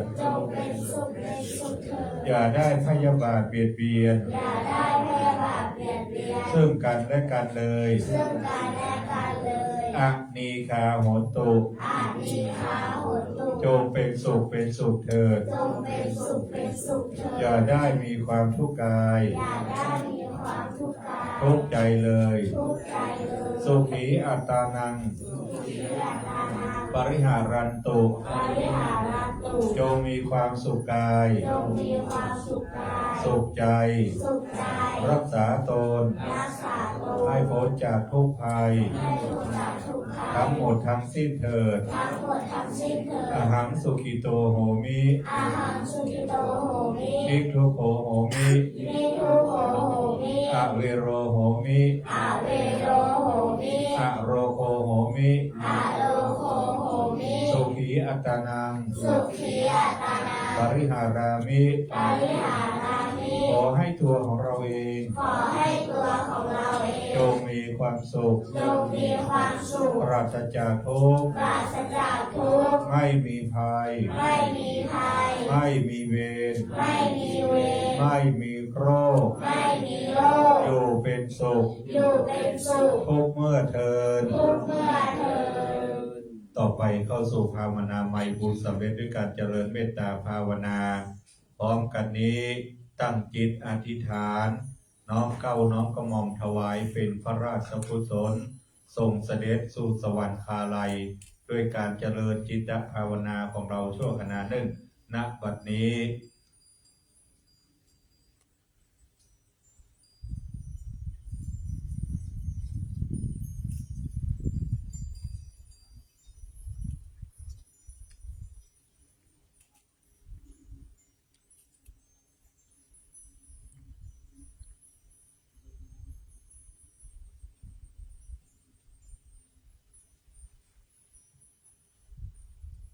ก็ขอควรสุดแรงเมตตาสัพพะมุงดาละนาพร้อมกันนะครับ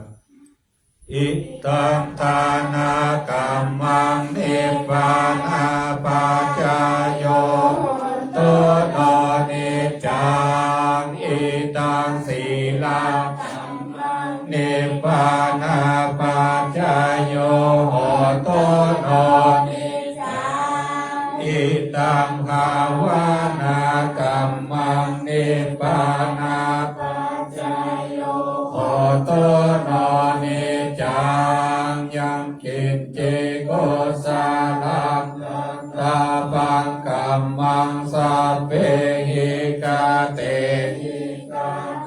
ปุญญังโน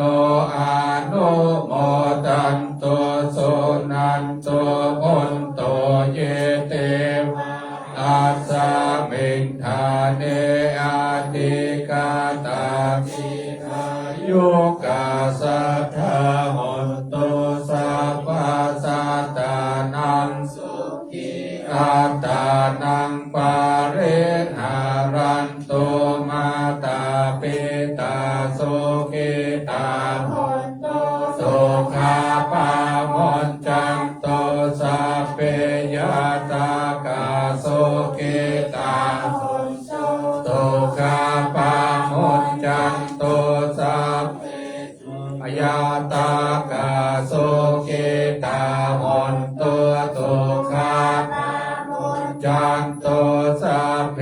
ปิสาสัพเพยัคฆาสัพเพเป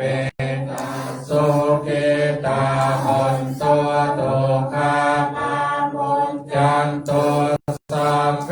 นาคาตาสุขิตาหนตุสุขาปามนจันโตสัพเพเทวาสุขิตาหนตุสุขาปามนจันโตสัพเพอาจาริโยปัจจายาสุขิตาหนตุสุขาปามนจันโตสัพพะสัมปตินังสามิจันโตโววันทามิพุทธังสัพพังเม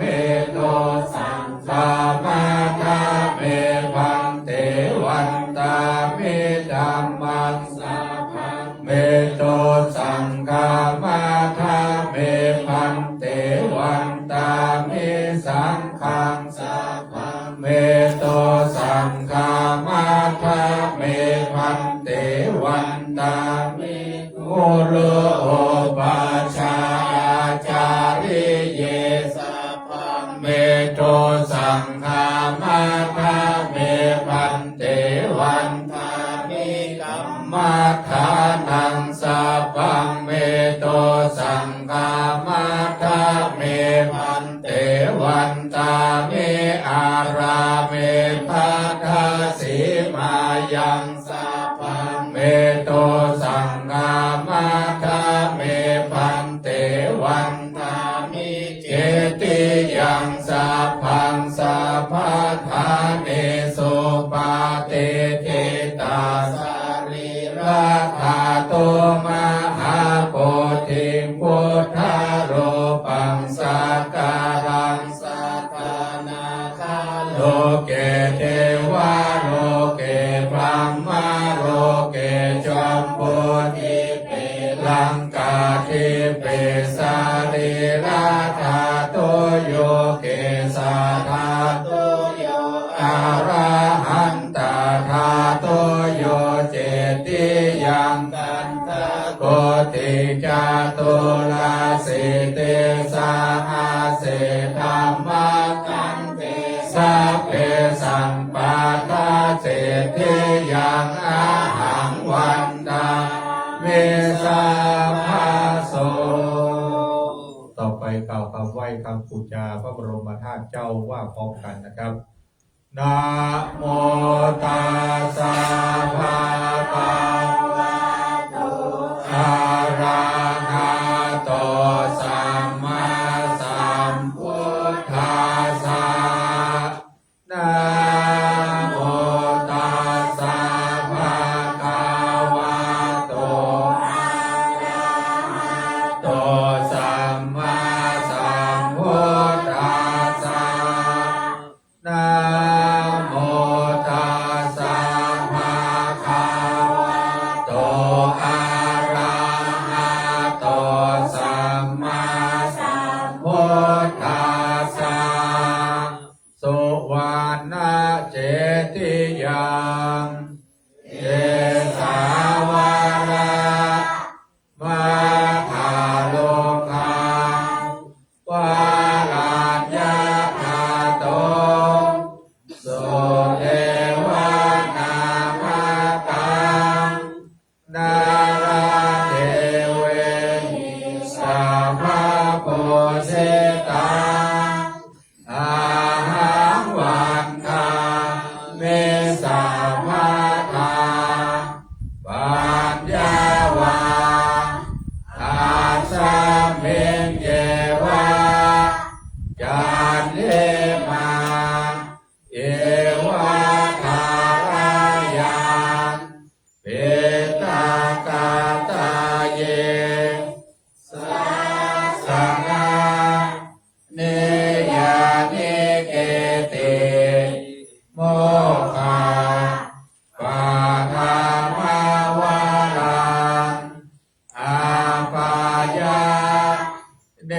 กับพิธีสุดท้ายพิธีต่อไปจะเป็นพิธีประทับศีลเวียนเทียนรอบองค์พระสุวรรณเจดีย์พระบรมธาตุเจ้าดอยสุเทพโดยได้รับเมตตาธรรมจากท่านอาจารย์พระเดชพระคุณพระสิทธิวชิรานุกูลรองเจ้าคณะอำเภอเมืองเชียงใหม่ผู้ช่วยเจ้าอาวาสวัดพระธาตุเจ้าดอยสุเทพจะได้นำคณะสงฆ์สามเณรคณะสัตยาสาธุชนคณะท่านเจ้าภาพน้องๆเยาวชนทำการประทับศีลเวียนเทียนรอบองค์พระสุวรรณเจดีย์พระบรมธาตุเจ้าดอยสุเทพ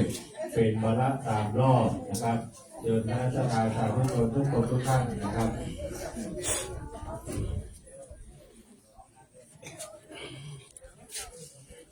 อิติปิโสภะคะวะอะระหังสัมมาสัมพุทโธวิชาจารณะสัมปันโนสุขโตโลวิโนอานุตมุ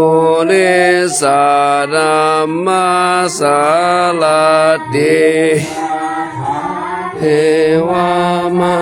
นุษย์ภะคะวะติสวะโตภะคะวะตะธัมโมติโกอาคาลิโกเอหิปัสโกอปานายิโกปัจจตังเวโววิญโยสุปฏิปันโนวากาสังโฆอุจุปันโนภะคะวะโตวากาสังโฆปฏิปันภะคะวะโตสาวกมิจิปาติโนภะคะวะโตสาวก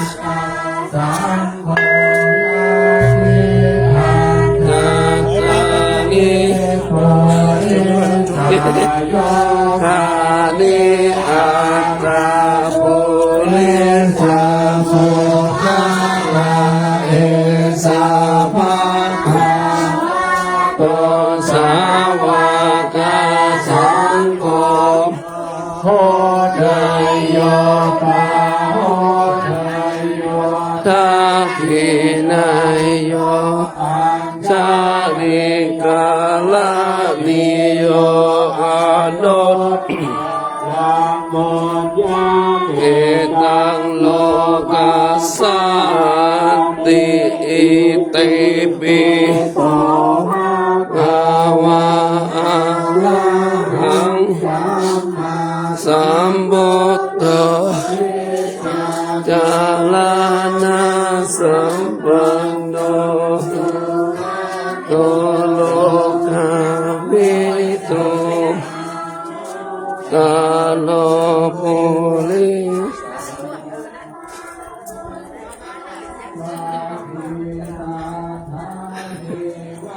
มนุสานังโอภะคะวะติสวะภะคะวะตะธัมโมสันติโกอาจาลิโกเอหิปัสสิโก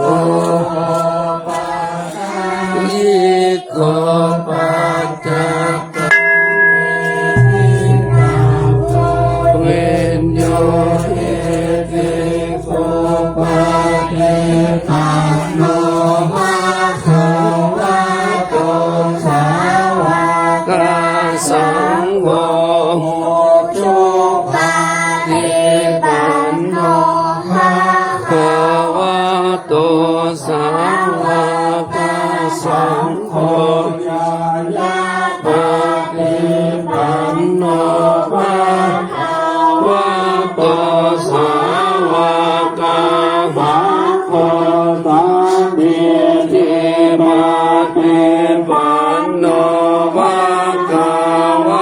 โตสาวกสังโฆยะติธังจัตตาลิโกเลธานิอาจาสัพพุคาลาเอภาวะโตสาวกโกอาหุนายโยนายโยทักขินายโยนิกาลานิโยอนุตตรังเอตังโลกัสสาริโตปาติปันโนภะคะวะโตสาวกสังโฆโตปาติปันโนภะคะวะโตสาวกสังโฆยายาปาติปันโนภะคะวะโตสาวกสังโฆสามิติปฏิปันโนภะคะวะโตสาวกสังโฆยะติตังจัตตาลิปุเรสายโคานิอัตตาปุเรสาโภคาลาเฮสาวะคาวะโตสาวกสังโฆอาโหนายโยปาโหนายโยทักขินายโยอัฏฐาลิกาลานิโยอนุตตรังโพญาเอตังโลกัสสาติ กับวันนี้ภายใต้ร่มบารมีธรรมของท่านอาจารย์พระเดชพระคุณวัดสิทธิวัชิรานุกูลนะครับ ได้เมตตานำคณะสงฆ์คณะสามเณรคณะประธานสาธุชนตลอดจนถึงผู้ใหม่และออกศรัทธา ไปไหมกันเนี่ย เยาวชนบ้านดอยสุเทพได้ทำการประทับศีลเวียนเทียนรอบองค์พระสุวรรณเจดีย์ทั้งบรมธาตุเจ้าดอยสุเทพเป็นร้อย3 รอบเป็นที่สำเร็จนะครับ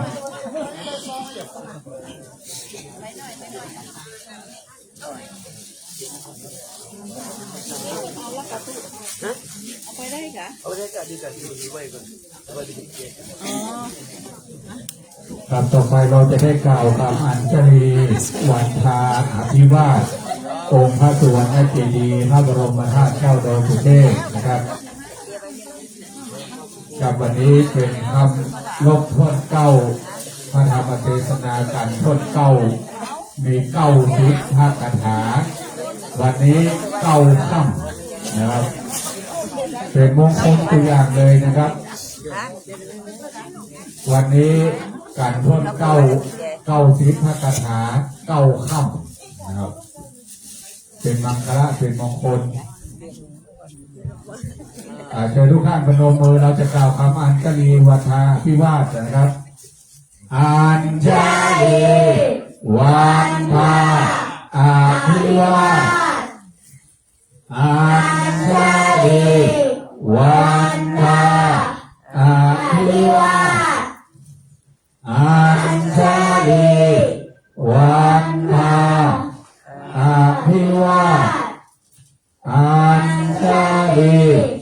วันทาอัญชลี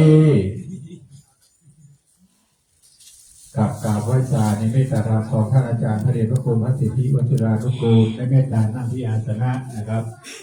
ให้คณะสงฆ์คณะศรัทธาสาธุชนได้วัดตาน้อยในคุณศีลคุณธรรมของพระเดชพระคุณนะครับและเมตตาพระเดชพระคุณได้กล่าวสมโภชคาราอนุโมทนา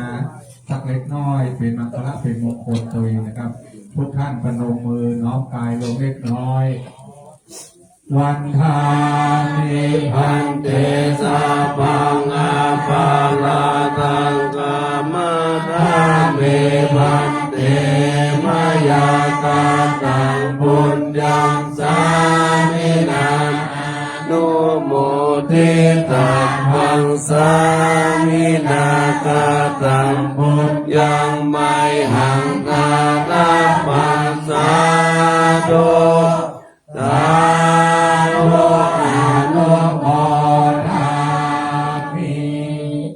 จัตตาโลธรรมาวัฏันติอายุวันโนสุขังภะลัง สาธุสาธุสาธุ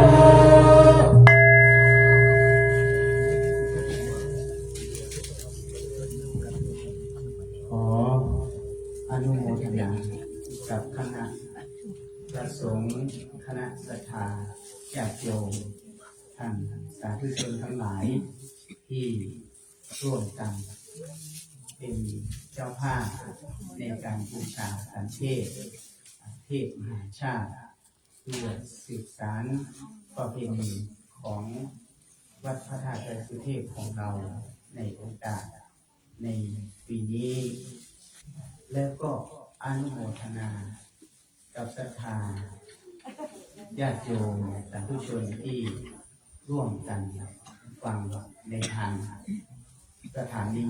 วิทยุ FM 96 ก็ดี ในทางสื่อออนไลน์ทั้งหลายที่อยู่ทั้งบ้านก็ดี ขออาราธนาคุณพระรัตนตรัย ขอเดชะบารมีขององค์พระบรมธาตุดอยสุเทพ คุณแห่งศีลคุณแห่งธรรมของครูบาเจ้าศรีวิชัย และบารมีธรรมแห่งหลวงพ่อพระธรรมเสนาบดีเจ้าอาวาสพระธาตุดอยสุเทพ ทั้งหมดทั้งมวลมารวมเป็นตบะเดชะภวรปัจจัย ส่งเสริมให้กับคณะสงฆ์คณะศรัทธาทั้งหลาย ทั้งที่อยู่ในบริเวณพระบรมธาตุแห่งนี้ในเวลานี้ก็ดี ทั้งที่อยู่ทางบ้านและรับชมรับฟังทางสถานีวิทยุและทางสื่อเฟซบุ๊กออนไลน์ต่างๆก็ดี ขอทุกท่านจงได้ถึงซึ่งความสุขความเจริญรุ่งเรืองในชีวิตทางตนเองและครอบครัว ขอให้ถึงพร้อมด้วยจตุรพิธพรชัย คืออายุวันนะสุขะพละปฏิภาณธรรมสารคุณสารสมบัติโดยทั่วกันทุกคนทุกท่านด้วยเถิด สาธุสาธุสาธุเอกภพหนึ่งพนมมือนะครับอัญชลีวันทาอาภิวาอา